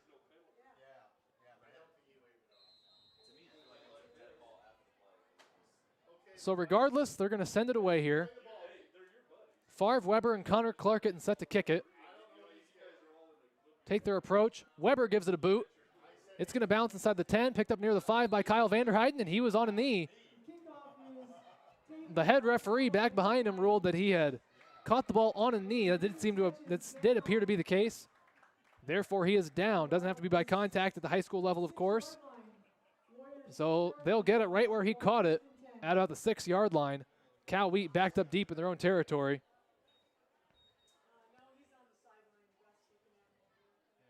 Looks like Cole Vanderheiden still out of the game for the Warriors. So Kyle Vanderheiden will again lead the Warrior team at quarterback.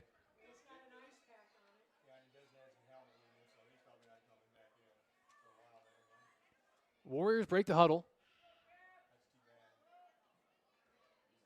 Vanderheiden under center, Appleby behind him. Labard goes in motion to the right. It's going to be a handoff to Appleby. He'll be stopped after a short gain. Up to about the 10-yard line. That'll be a gain of 4 there on the carry by Caleb Appleby. Set up second down and 6. Ball from their own 10. Looks like it might actually be up to the 11.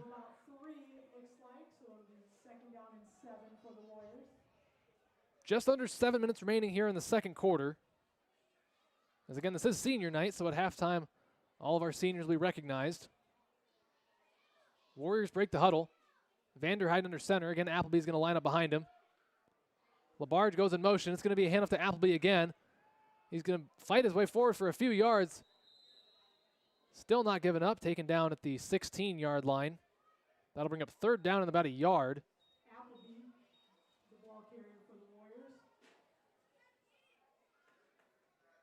As the ball will be spotted at the 16, they need the 17 to move the chains. 3rd and 1 for Cal Wheat.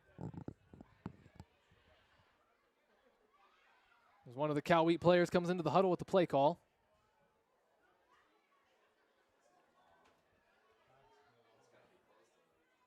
They break the huddle. They're going to come up to the line of scrimmage. 3rd down and 1. Again, Vanderheiden under center. Appleby's behind him. Takes a snap. He's going to hand it off to Appleby again. He'll have the first down. Taken down across the 20 by Luke Birds. As that was enough to move the chains for Calamus-Wheatland. Looks like he got it up to about the 23-yard line, which is where Cal Wheat will have it 1st down and 10 inside their own territory. If you're just tuning in lately here, 44-20 our score. Central City with the lead. 5.5 minutes to go in the second quarter. Cal Wheat in possession of the ball. 1st and 10 from their own 23-yard line as they come up to the line of scrimmage. Same formation. Vanderheiden under center. Appleby behind him. Sticking with the same thing that's been working. Appleby takes the carry. He's going to lose his helmet and taken down for a big loss, but there's a flag on the play. His helmet came off and they threw a flag at the end.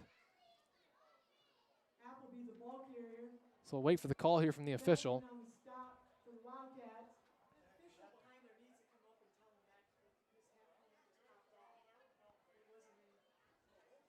Not sure what the flag was. Waiting on the call here. It's going to be a face mask called against the Wildcats.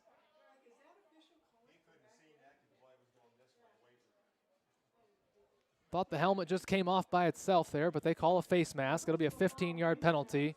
Against the Wildcats.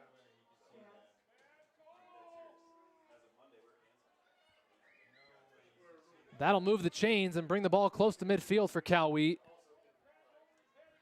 as they'll spot the ball at the 38-yard line, a couple yards shy of midfield. As Appleby was stopped for no gain there, but the face mask penalty will give him 15 yards from the spot.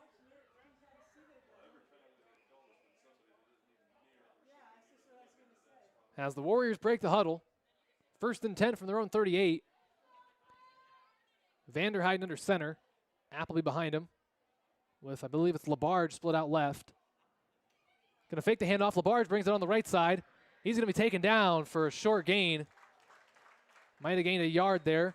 Jared Labarge was lined up on the left, came in motion to the right and took the handoff from Vanderheiden. Looks like he gained a yard there. 2nd down and 9, just shy of midfield from their own 39-yard line. 4:15 to go here in the second quarter.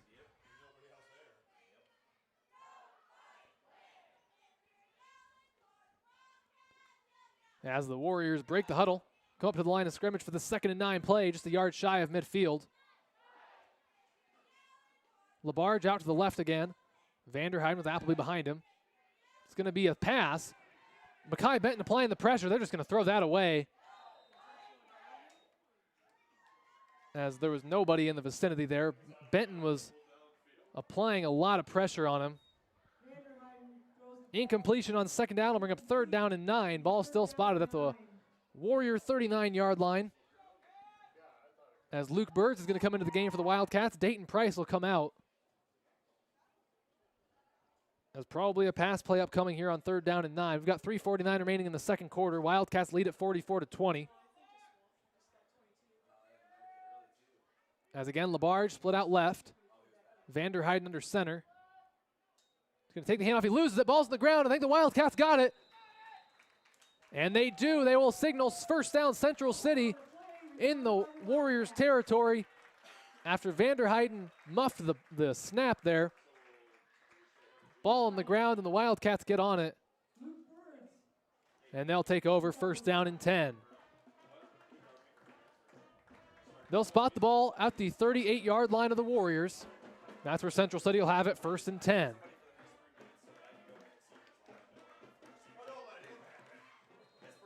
.345 to go in the half,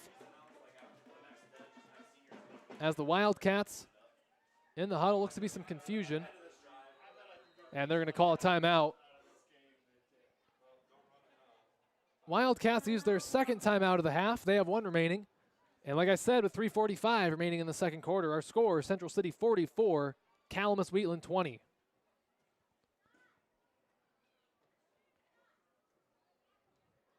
So the Wildcats forced the turnover there on the muffed snap by Vanderheiden. Ball was loose. I think Luke Birds was the one that ended up getting it for Central City.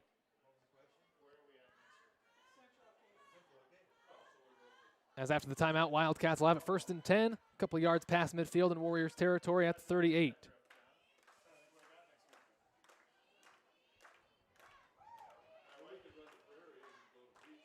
Wildcats back onto the field to begin this new possession after using the timeout. Warriors also join them on the field.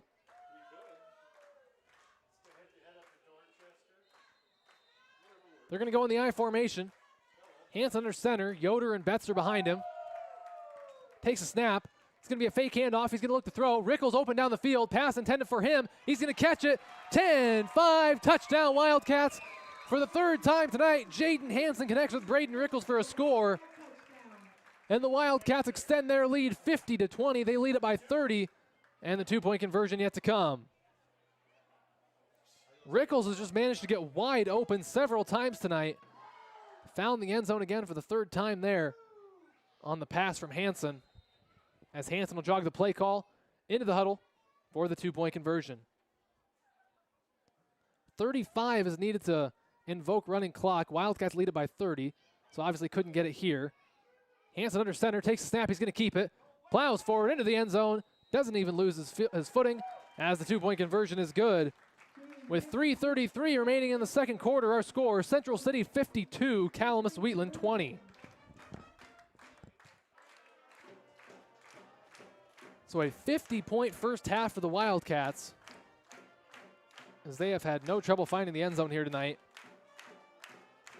32-point lead for Central City. Like I said, 35 needed to invoke the running clock. So if they can get a stop and get another score, we will have running clock.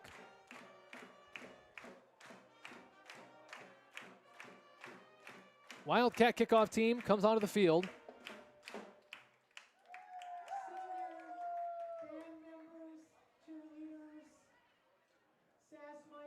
Connor Clark is going to be one setting the ball at the 30 as the Warrior kick return team out there. Again, Kyle Vanderheiden is going to go back deep in case it is a deep kick back at the 15-yard line.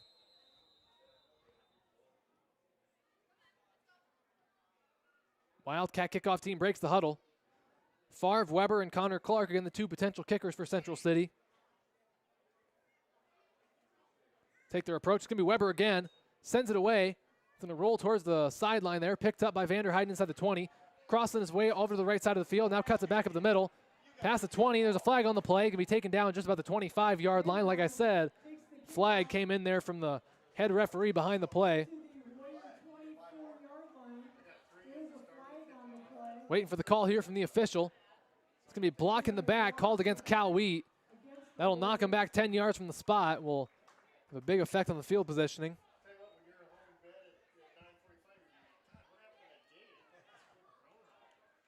See where they spot it. Marching out the penalty yardage at the moment. It's going to be inside the 10. They're going to spot it at the 9-yard line. Cal Wheat will take over first down and 10 from their own 9. So about a 15-yard swing in field position there after the block in the back.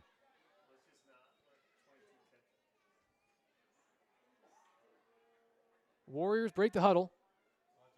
Does not appear that Cole Vanderheiden is back in the game. Looks like he's still out with the injury. Vanderheiden, that's Kyle Vanderheiden, will go under center. Appleby behind him. Man goes in motion to the right. It's going to be handoff to Appleby.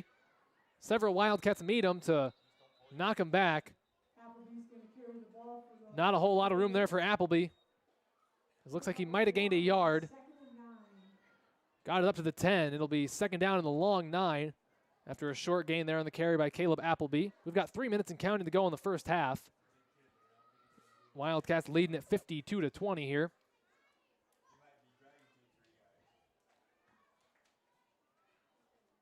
As Labarge brings in the play call for the Warriors.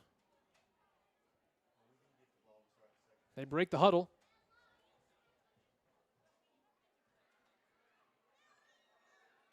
Same formation here with Vanderheiden under center. Appleby's behind him, and they false start, but it didn't get called. Pass is going to be intercepted by Lucas Greif. Returning it to the 10, 5, he's going to go all the way home. Touchdown Wildcats. Lucas Greif with a pick 6. The missed false start ends up being a blessing in disguise for the Wildcats. As first pick 6 of the year for the Wildcats, Lucas Greif picked it off at about the 20, returned it all the way home for a touchdown. And that will invoke the running clock. That's going to be a 38-point lead, potentially 40 with a 2-point conversion.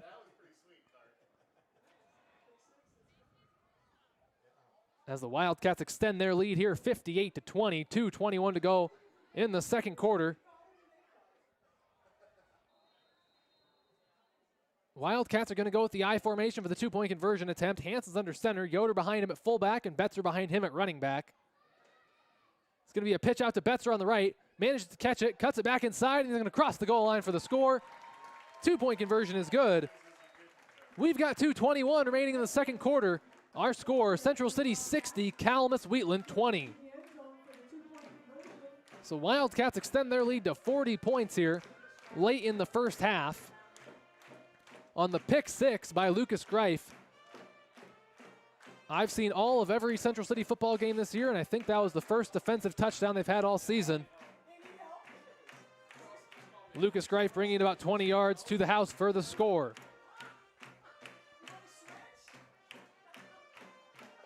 Wildcat kickoff team back out there. Like I said, we will have running clock until unless Cal Wheat scores to bring it within 35 points. At the moment, the Wildcats lead it by 40. Same setup for the Warriors. Kyle Vanderheyden's going to go back deep to return. In the case of a deep kick, everybody else is going to be within about 10 yards of midfield. Favre Weber and Connor Clark both set to send it away.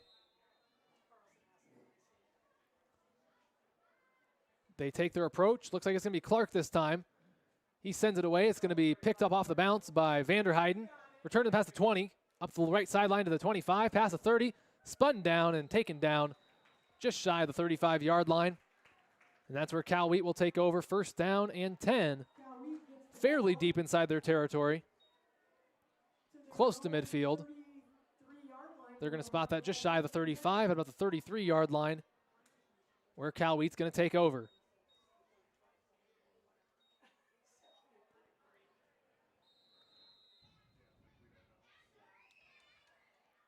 Warriors in the huddle. Now they come up to the line of scrimmage to begin this possession. Vanderheyden under center, Appleby behind him. Labarge split out left. Ball's on the ground, he picks it up, and now he's going to be taken down by Dayton Price for a loss. Dayton Price ate him up right away after the ball came loose momentarily. It's going to be a loss of 4 on the play. Second down and 14 for the Warriors from their own 29. The clock will continue to roll here. We've got a little over a minute to go in the first half.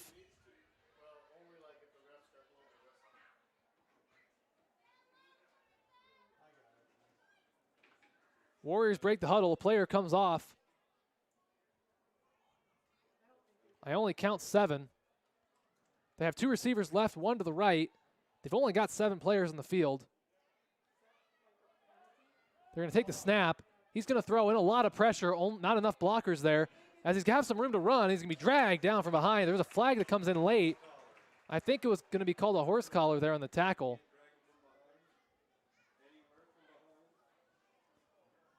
As like I said, the Warriors ran that play with only 7 players. They broke the huddle with 8, but somebody came off who shouldn't have. But that will be a horse collar called against the Wildcats. They will assess that penalty yardage up to the Wildcat 30-yard line.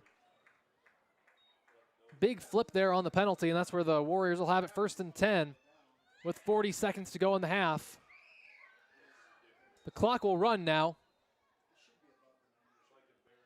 as they're going to split 3 receivers out to the left, 1 to the right. It looks like Vanderheyden, that is Cole Vanderheyden, back in the game. Kyle Vanderheyden's in the shotgun. He takes the snap. He's going to throw. Pressure in his face, a whole bunch of pressure as he gets rid of it. Makai Benson knocked him down, and there's a flag on the play. Flag came in well after the end of the play.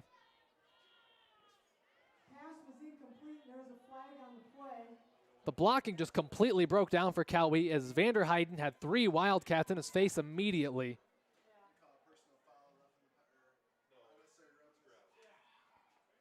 Discussion here between the head referee and the spotter who threw the flag. Here comes the call from the head referee. It's going to be intentional grounding called against the Warriors.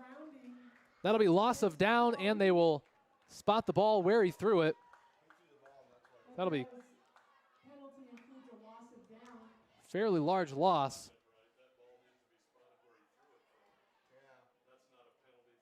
Looks like they're actually going to spot it from the line of scrimmage. And it's going to be a 5-yard penalty from the original line of scrimmage. So that's going to be second down and 15. My understanding is there's a spot foul from where you throw it, but that's not going to be the ruling here. They've got a receiver left, 3 to the right. Vanderheyden by himself in the shotgun. He takes a snap. He's going to throw. Pressure in his face again. He's going to roll to his left. Makai Benton makes the sack, diving and taking out the legs of Vanderheyden. It looks like that is going to end our half as we've got 3 seconds and counting. As the final couple seconds roll off the clock, we have reached halftime here from Central City. Our score, Central City 60, Calamus-Wheatland 20.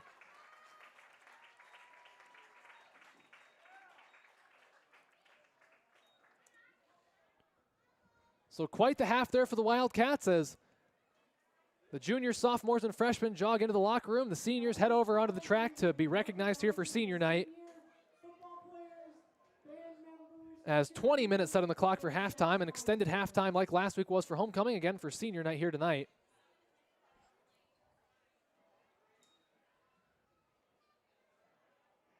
Football players will presumably go first in order to get them back in the locker room as quickly as they can.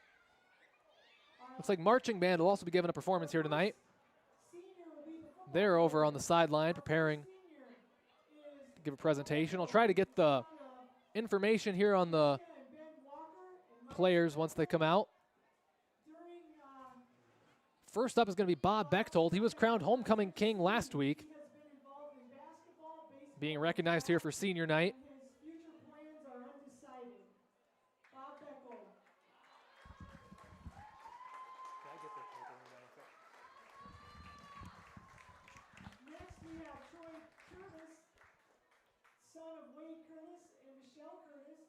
Next to be recognized is going to be Troy Curtis. Troy walking out to the center of the track with his parents.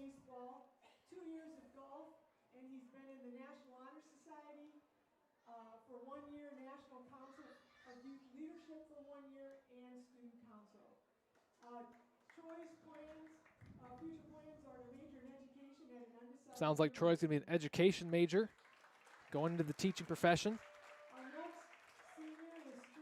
as he's recognized here on senior night. Next up is going to be Tristan Dedeker. During Tristan's time at Central City, he's been in football for 4 years, track for 2 years, and archery for 2 years. At this time, Tristan's future plans are undecided. Nice round of applause for Dedeker as he walks across the track. Also got Marcus Cruzman. Senior is Marcus Cruzman. He's the son of Dustin Cruzman. Marcus Cruzman had nice first half defensively. He's being recognized now. During his time at Central City, has participated in 4 years of football. He's been in basketball and track for 3 years. His future plans are to attend a community college and get a degree in business. Sounds like Cruzman intends on getting a business degree after graduation. And the final senior football player coming out now is Wade Yoder. Josh has been involved in baseball Wade has been involved in baseball for 5 years, football and archery for 4 years. As Wade, the final of the 5 senior Wildcat football players, being recognized here tonight on senior night. We'll have other Central City students recognized as well, whether it be band members or other people to be recognized. Now let me read you some information about the players here quickly. Bob Bechtold is the son of Jesse and Ben Walker and Mike Bechtold. During his time at Central City, he's participated in basketball, baseball, and track. His future plans are undecided at this time. Troy Curtis is the son of Wade and Michelle Curtis.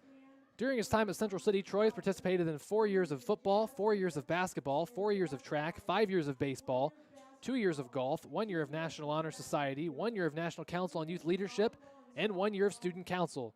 His future plans are to major in education at an undecided university. Tristan Dedeker is the son of Crystal Dedeker. He's participated in football for 4 years, track for 2 years, and archery for 2 years. Tristan's future plans are undecided at this time.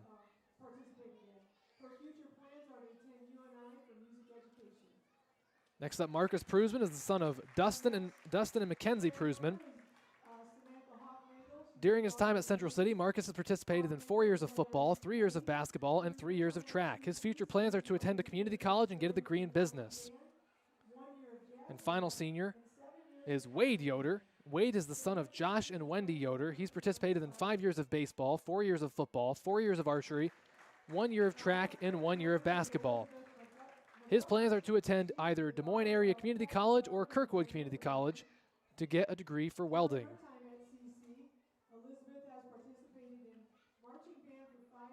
Now, members of our marching band being recognized here at halftime. National Honor Society for 2 years and National Council of Youth Leadership.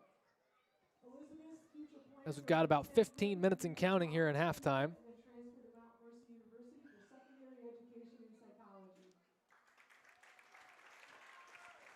Some more information on some of our seniors being recognized. Next, we have our senior cheerleaders. We have First one is Jody Brown, who's the daughter of Chad and Julie Brown. During her time at Central City, Jody's participated in 5 years of marching band, 4 years of concert band, 4 years of concert choir, 4 years of jazz band, 4 years of jazz choir, 1 year of basketball, 2 years of track and field, 3 years of volleyball, 3 years of softball, 1 year of football cheer, 1 year of wrestling cheer, 3 years of FFA, Into the Woods, Who's Crazy Now, Schoolhouse Rock Live, and Clue. Her future plans are to attend UNI for music education. Samantha Hoffnagel is the daughter of James Hoffnagel and Heather Heddy. During her time at Central City, Sam has participated in 4 years of marching band, 1 year of jazz band, and 7 years of concert band. Her future plans are currently undecided at this time. We have Elizabeth McGovern.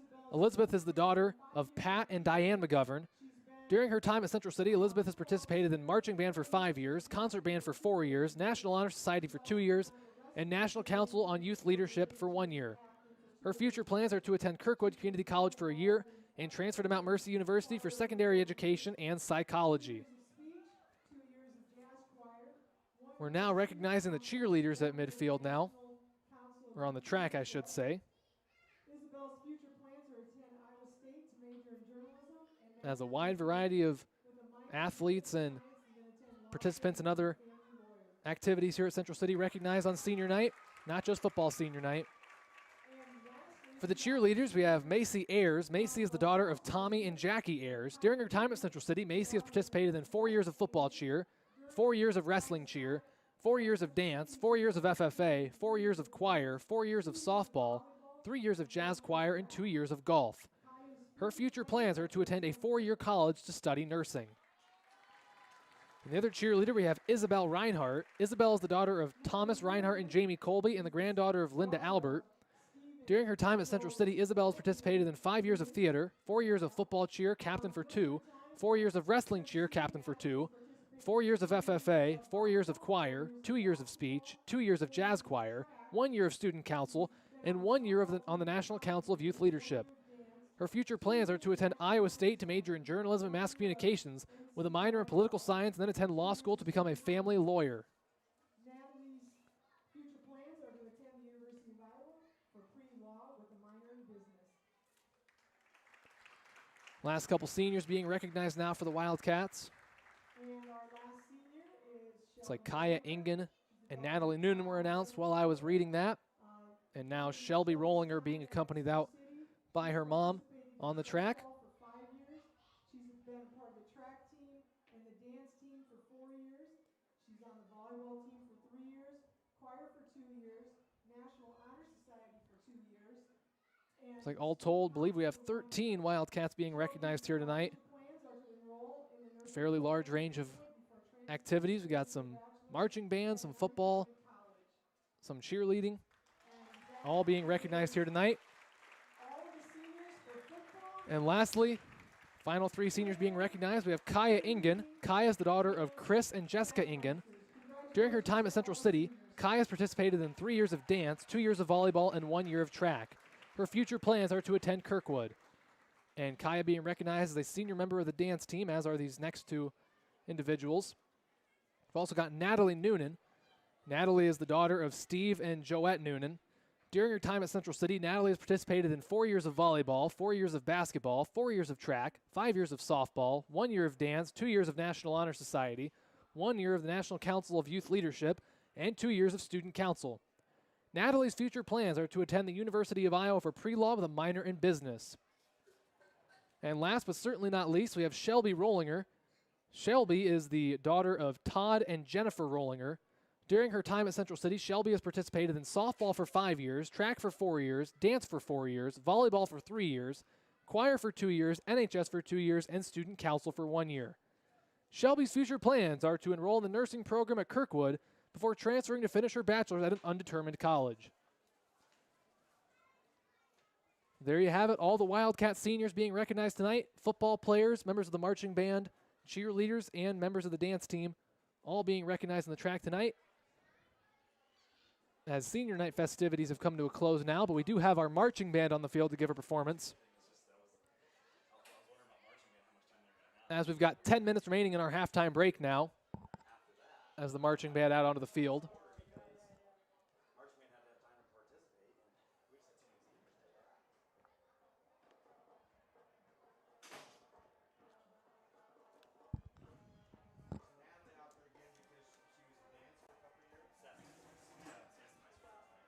So while we're at halftime here, let's go ahead and take a look around the district games we've got going on tonight.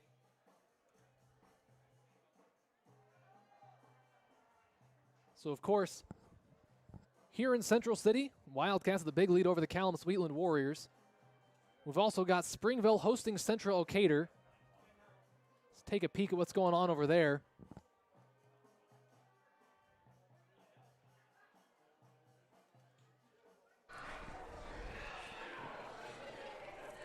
Looks like, unsurprisingly, Springville holds a big lead over the Warriors right now. They lead at 45-0 in the third quarter over there in Springville.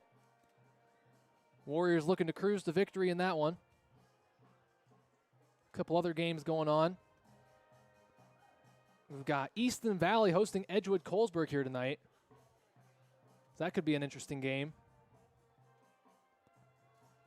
Pull up the Easton Valley YouTube channel here quickly and see what the score is in that one. Currently 54-14 at halftime. Edgewood-Colesburg with only one district loss coming in, but looks like the Riverhawks have just had their way with the Vikings tonight. They hold the big advantage there at halftime.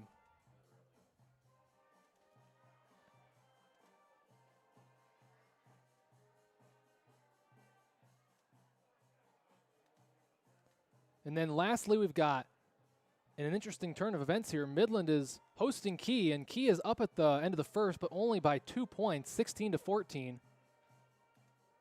See if I can get a more up-to-date update. Looks like Midland does have a stream of their game going on. Luckily enough, all three teams seem to have a stream. And looks like here late in the second quarter, or actually looks like they're at halftime, shortly before the start of the third quarter. Key has pulled ahead a little bit, 32-14. Looks like they blanked the Eagles there in that second quarter. So no real big surprises around the district. Things are kind of shaping up to form as you would expect. One surprise, if you would consider it as such, Easton Valley Edco not even a game. Edco has 2 losses on the year. They lost their opener to a good Turkey Valley team and then lost a close one to Key last week. But it's been all Riverhawks over there in Preston. 54-14 in favor of the Easton Valley Riverhawks at the half.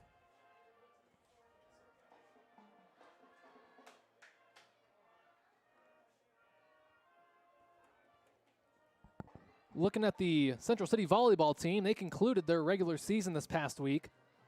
On Tuesday, they traveled to Delhi to take on the Maquoketa Valley Wildcats. They won that game 3-1. They lost the opening set 25-19, but bounced back to win 3 in a row, 25-17, 25-20, and 25-18 to down the Wildcats 3-1. And then on Thursday for senior night, the Wildcats hosted the Northland Lynx, and they lost to a talented Northland team 3-1. They lost the opening 2 sets 25-18, 25-11, bounced back to win the third 25-22 before losing the fourth and final set 25-20. Therefore losing it 3-1. Northland with an impressive record in the year, 19-6. Wildcats are 15-11. The Wildcats will play again on the 14th. Next week, they will travel to Springville for the Tri-Rivers Conference Tournament. They're scheduled to play 3 games that night. They'll take on the Edgewood-Colesburg Vikings, the Springville Orioles, and the Alburnett Pirates. The Wildcats fell to Springville 3-0 when they played them back on September 16th. They matched up with Edco on September 30th. They lost that one 3-1. But they did manage to take down Alburnett 3-0 on September 21st. And that was a home game for the Wildcats. So it should be a good night of volleyball there in Springville for the Tri-Rivers Conference Tournament. And then the official winner-go-home postseason will begin on October 18th. That is a Monday. The Wildcats will host a postseason game. They'll host the Midland Eagles in a Class 1A Region 7 first-round matchup. Taking on the Midland Eagles coming up on Monday the 18th. Let's check out the bracket for that matchup, or that bracket. So the Wildcats actually looks like if they win that game, they will host again. So they will host Midland on the 18th. If they beat Midland, they will play again on October 20th.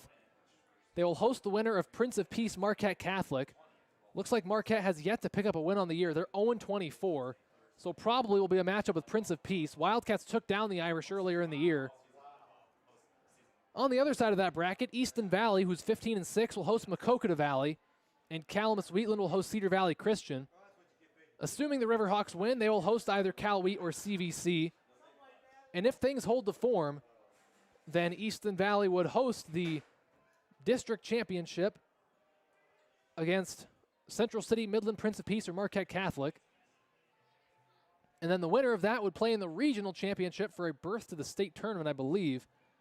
And the participants in that bracket are Lone Tree, English Valleys, Burlington Notre Dame, Wapello, Morningstar Academy, Winfield Mount Union, and Highland. So that's how things are looking for the Wildcats in Region 7 of the postseason volleyball tournament.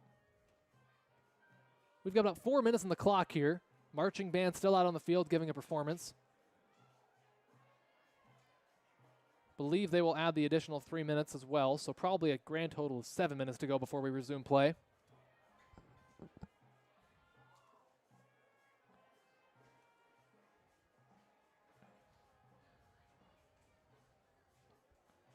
As the Wildcats are coming out of the locker room and now crossing the track back onto the field. Looks like they're going to patiently wait for the marching band to finish up before they take the field. Warriors are over to my right behind the end zone on a knee.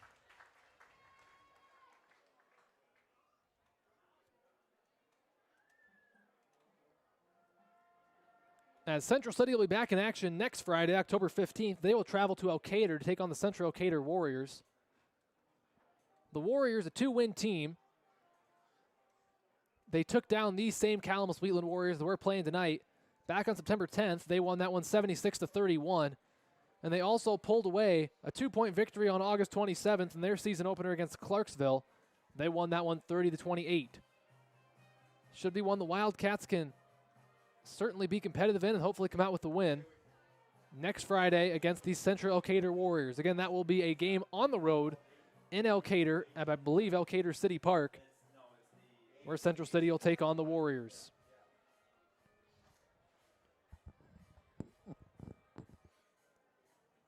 The clock continues to roll. We've got 2.5 minutes to go in halftime. As well, I've got a moment here. I'd like to give a shout out to our sponsor, Next Bank.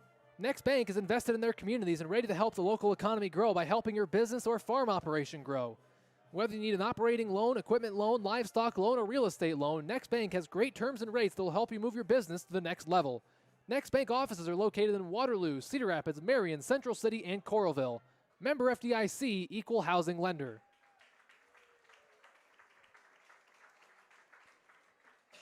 So, ladies and gentlemen, one interesting thing to touch on, looking back at the Central City District for football here, District 5 of 8-player.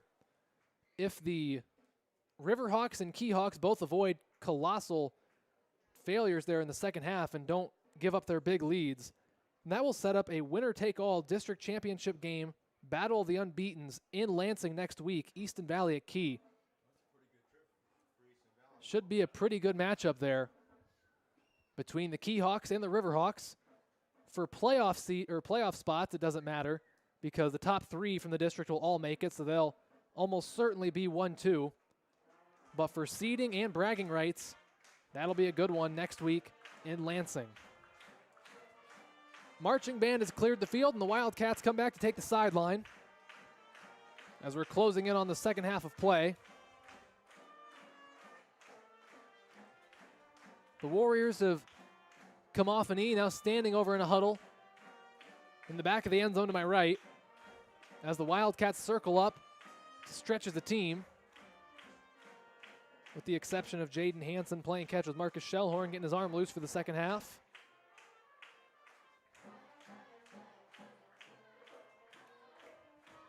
Marching band now on the track playing the Central City fight song. Here with 30 seconds on the clock. Like I said, I think we're going to have a 3-minute stretch period added on, as the Warriors have yet to take the sideline. And the Wildcats getting a team stretch in.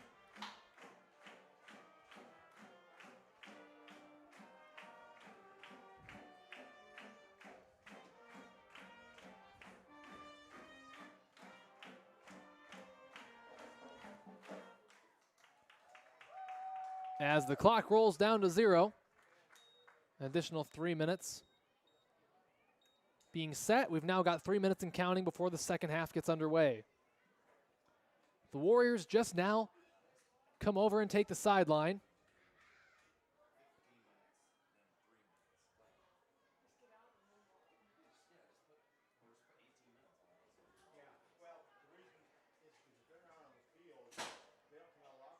Hanson and Shellhorn still playing catch. Hanson had a pretty nice game there in the first half. Didn't throw too many times, but almost all of them were caught, and several of them were taken into the end zone for a score.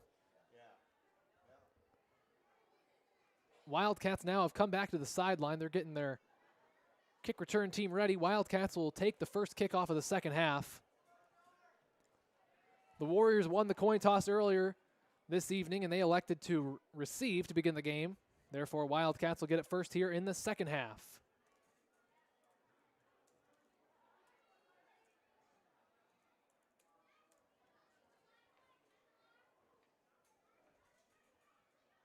So just under 2 minutes on the clock now, as the Warriors are also huddled over on their sideline, so might be getting started a little early here.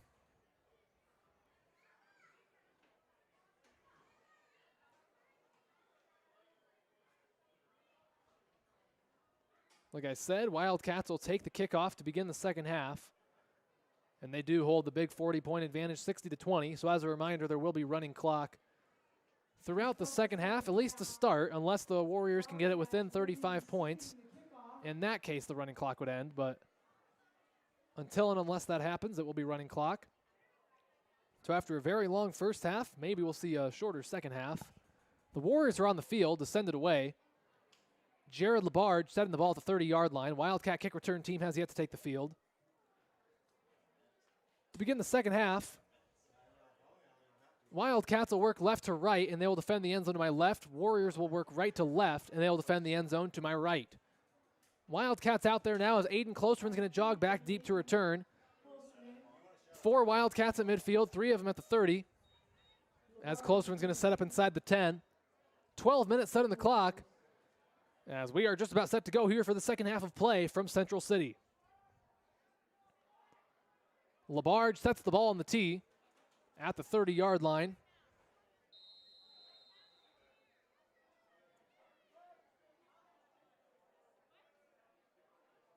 As he takes his approach, kicks on the way.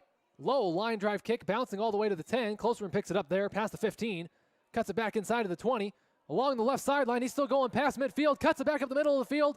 He's going to be taken down past the Wildcat 30, rather the Warrior 30. Nice return there by Aiden Closterman, but I think there is a flag on the play. Nope, never mind. That was the tee. My mistake. No flag. Closterman's return all the way across midfield to about the 30-yard line. And that's where the Wildcats take over, 1st and 10.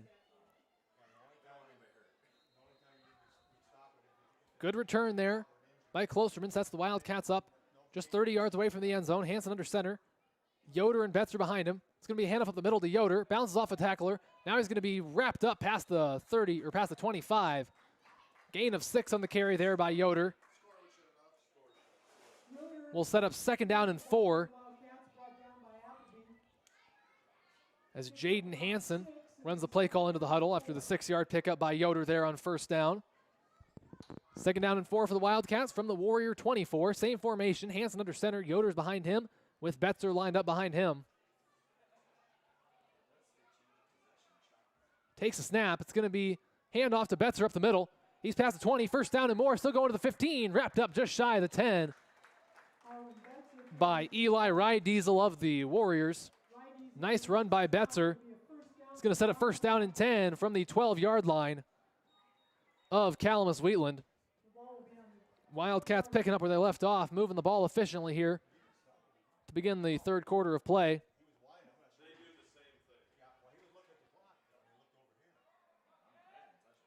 It's going to be Hanson and Marcus Cruzman back there to take the snap. It's going to go to Cruzman. He'll run it up the middle, past the 10.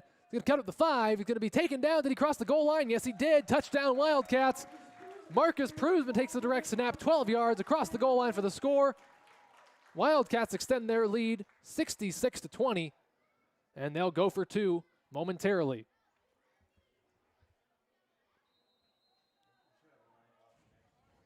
As Hanson comes into the huddle with the play call.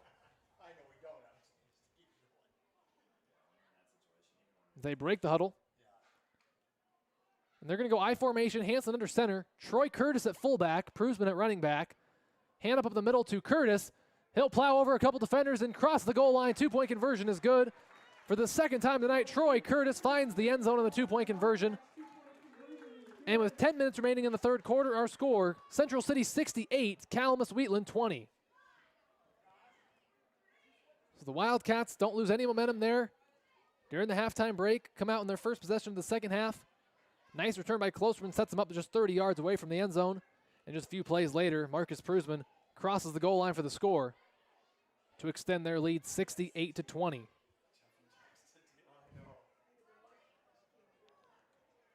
Wildcat kickoff team out there.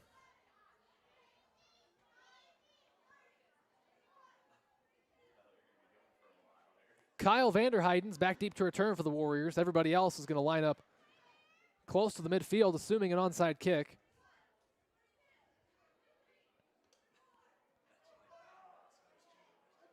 It's going to be Connor Clark setting the ball on the tee at the 30. Favre Weber and Connor Clark both could potentially send it away.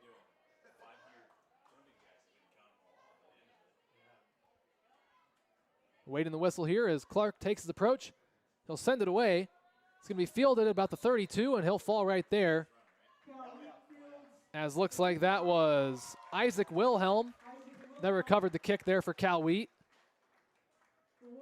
They're going to spot the ball at the Cal Wheat 31. They'll start 1st and 10 with 9:40 and counting to go in the third quarter. Cal Wheat offense has managed to find success tonight pretty much only when they are able to find Cole Vanderheyden open down the field. They're going to line him up to the right all by himself. Three receivers left. Kyle Vanderheyden in the shotgun. Takes a snap. He's going to look to take off. Pressure in his face. Now he's going to be stacked by Marcus Cruzman, thrown out of bounds at the 25-yard line. As Cruzman was not to be denied there. Wrapped him up, threw him out of bounds. Loss of 6 on the play. Second down and 16. Ball back at the Warrior 25-yard line. It looks like it's going to be Wilhelm coming off and Luke Rayling coming on for the Warriors. As Cal Wheat breaks the huddle for the 2nd and 16 play. 3 receivers to the left, 1 receiver right. Kyle Vanderheyden in the shotgun. He takes a snap. He's going to drop back in the pocket to throw. Pressure in his face. Gets rid of it. It's incomplete. Jared Labarge came open, but the pass was thrown behind him, and he couldn't reach back to grab it. So the incompletion there on 2nd down will bring up 3rd down and 16 with the ball still spotted at the Warriors' 25-yard line.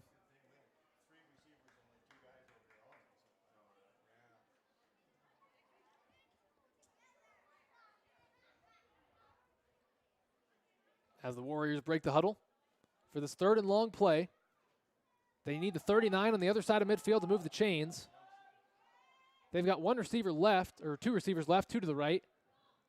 Vanderheyden takes a snap. He's going to roll out to the right, gets rid of it. It's going to be incomplete. Labarge was wide open. That pass was on target, but he dropped it out of his hands. Incomplete. And that'll bring up 4th down and 16. Ball is still at the 25-yard line after 2 incompletions on 2nd and 3rd down. We'll see if the Warriors look to punt here. Jared Labarge is the punter for the Warriors, if they do. Looks like they're maybe going to go for it here. They've got 2 receivers left, 2 to the right. Vanderheyden in the shotgun. He's going to throw. Pressure in his face. Gets rid of it. It's going to be tipped, and it's going to be intercepted. Marcus Cruzman picked it off after Makai Benton used his long arms to tip the ball, and it just hung in the air forever.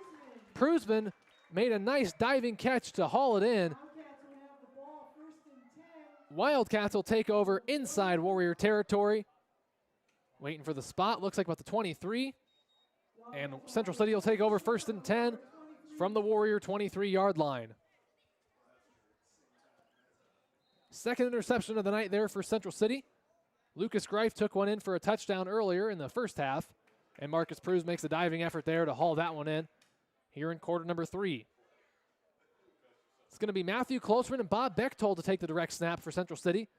It'll go to Bechtold, making a move back there in the backfield. He's got some room to go. He's got a first down and more, and he's going to be dragged down inside the 15 up to about the 13-yard line.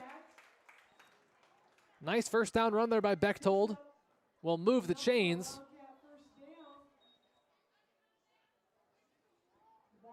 As some backups getting some playing time here tonight for the Wildcats as they hold the big 68-20 lead here with about 6 minutes to go in the third quarter. Not entirely backups, but the two players to take the snap are both backups. That one's going to go to Wade Yoder on the direct snap. Nearly breaks out of a tackle. We'll gain about 3 up to the 10-yard line, which will set up second down and 7. Nice job there by Yoder to handle the snap and get a few yards there. Ball up to the 10-yard line now for second and 7. As the Wildcats come up to the line. Again, Matthew Klosterman and Bob Bechtold back there to take the snap. It'll go to Bechtold. He's going over to the left. A little bit of room. Breaks out of a tackle, still going. He's going to be dragged down. Hard hit to Bechtold there. Looks like just shy of a first down. I believe it's going to set up third down in the yard. They're going to spot it at the 4. That will be third down and 1. Ball at the 4. The Wildcats need the 3 to move the chains here on third down. Just 4 yards away from the end zone.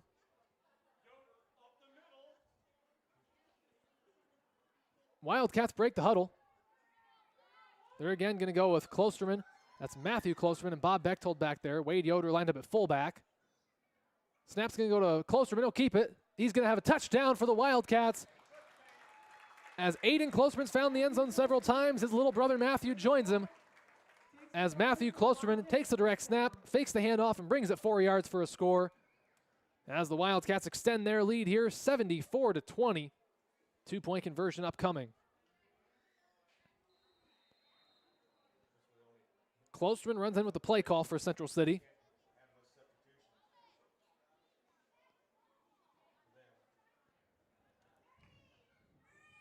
As Matthew Klosterman will go under center, Yoder behind him, Bechtold behind him. It's going to be direct handoff to Yoder up the middle. Bounces off a couple tacklers, and he's going to cross the goal line for the 2-point conversion. 2-point conversion is good with 4:28 remaining in the third quarter. Our score, Central City 76, Calamus-Wheatland 20. So the Wildcats extend their lead further here. They put up 76 points here tonight with 4.5 to go in the third quarter. They'll send it away here in just a little bit. Matthew Klosterman found the end zone from 4 yards out on that last possession. His first touchdown of his varsity career.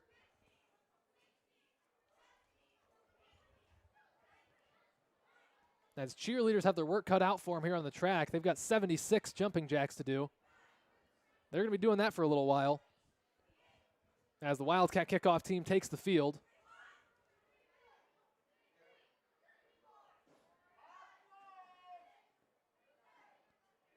Kyle Vanderheiden back deep to return for the Warriors once again.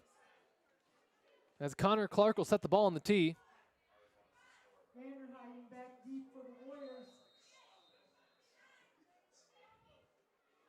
As Clark and Weber both back to potentially send the kick away. It's going to be Weber sending it away. It's going to be fielded. Nope. Vanderheiden lets it bounce all the way to the 10. Now he finally picks it up. Cuts back to the left side of the field. And he's going to step out of bounds just past the 20-yard line. They'll spot that at the 22, it looks like. And that's where Cal Wheat will take over first down and 10.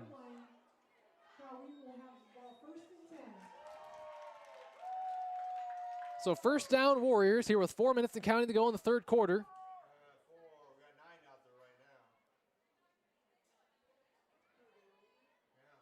And they've got 9 on the field as it looks like it's going to be Matthew Klosterman coming off. Warriors break the huddle. Cole Vanderheiden's under center.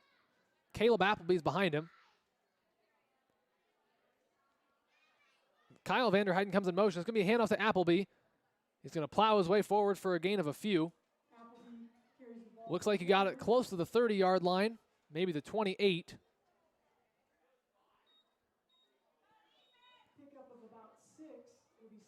Gain of 6 on the carry by Appleby. That'll bring up 2nd down and 4. Ball at the 28-yard line.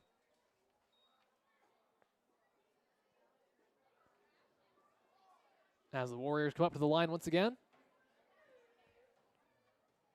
They're trying to figure out their formation, and looks like the confusion will result in a timeout called by the Warriors. Players weren't sure where to line up, so probably not a bad idea to call time and figure it out. With 3:07 remaining in the third quarter, our score is Central City 76, Calamus-Wheatland 20.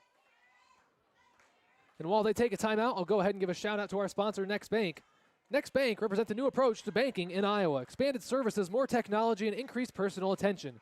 If you want to take your banking to the next level, Next Bank is for you. Next Bank is proud to sponsor Central City Sports. Member FDIC, equal housing lender.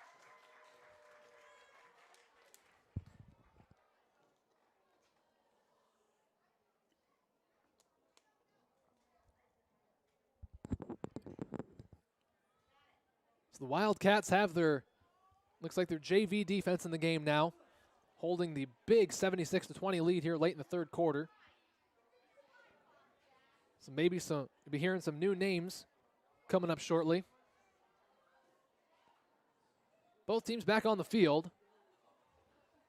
Warriors have it 2nd down and 4. Ball spotted at their own 28-yard line. As Cole Vanderheiden is going to go under center. He takes a snap. It'll be a handoff up the middle to Appleby. Braxton Davis meets him right away and spins him down. Looks like he picked up a couple there. They'll bring up 3rd down and short.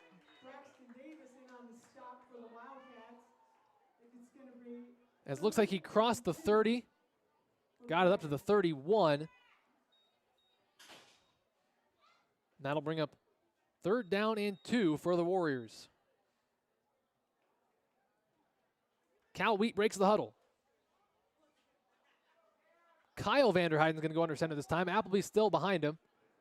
Labarge goes in motion. It's going to be a pass. Pressure in his face. Gets rid of it. It's going to be caught. 1st down and more. Still going past midfield. Makes a man miss. Going to cut it back inside and be taken down shy of the 35-yard line. That was Isaac Wilhelm on the catch there for Cal Wheat. As they crossed midfield up to about the 37-yard line in Central City territory. And that is where the Warriors will have it 1st down and 10. We've got just over 2 minutes to go here in the third quarter. As Cal Wheat just moved the chains that last play, now they break the huddle for this 1st down play. Cole Vanderheiden back under center. Appleby still lined up behind him. Kyle Vanderheiden comes in motion. Cole keeping himself. He's going to pitch it out to Kyle now. He's past the 25. He's going to run out of bounds. There's a flag on the play, though. Flag came in pretty late. Looks like it was 1st down yardage. But like I said, there's a flag on the play thrown at the 31.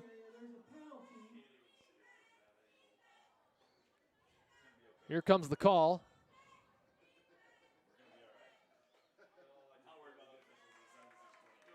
Penalty's going to be called against the Warriors. Not sure what that indication was, but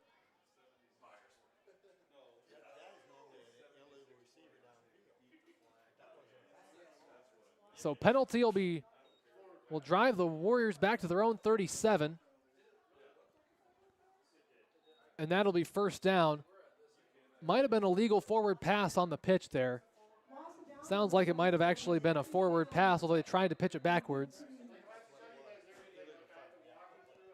Think that's what the call was. So now we'll have 2nd down and 15, and they lost it down on the play as well.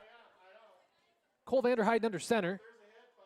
Labarge comes in motion, handoff up the middle to Appleby. He's going to be past the original line of scrimmage up to about the 35-yard line. Looks like they'll spot it at the 37. Maybe the 36. Nope, 37. As that'll bring up 3rd down and 10 as Appleby gained the 6 yards they had lost after the penalty to bring up 3rd down and long. Warriors need the 27-yard line to move the chains. We've got under a minute to go here in the third quarter of play.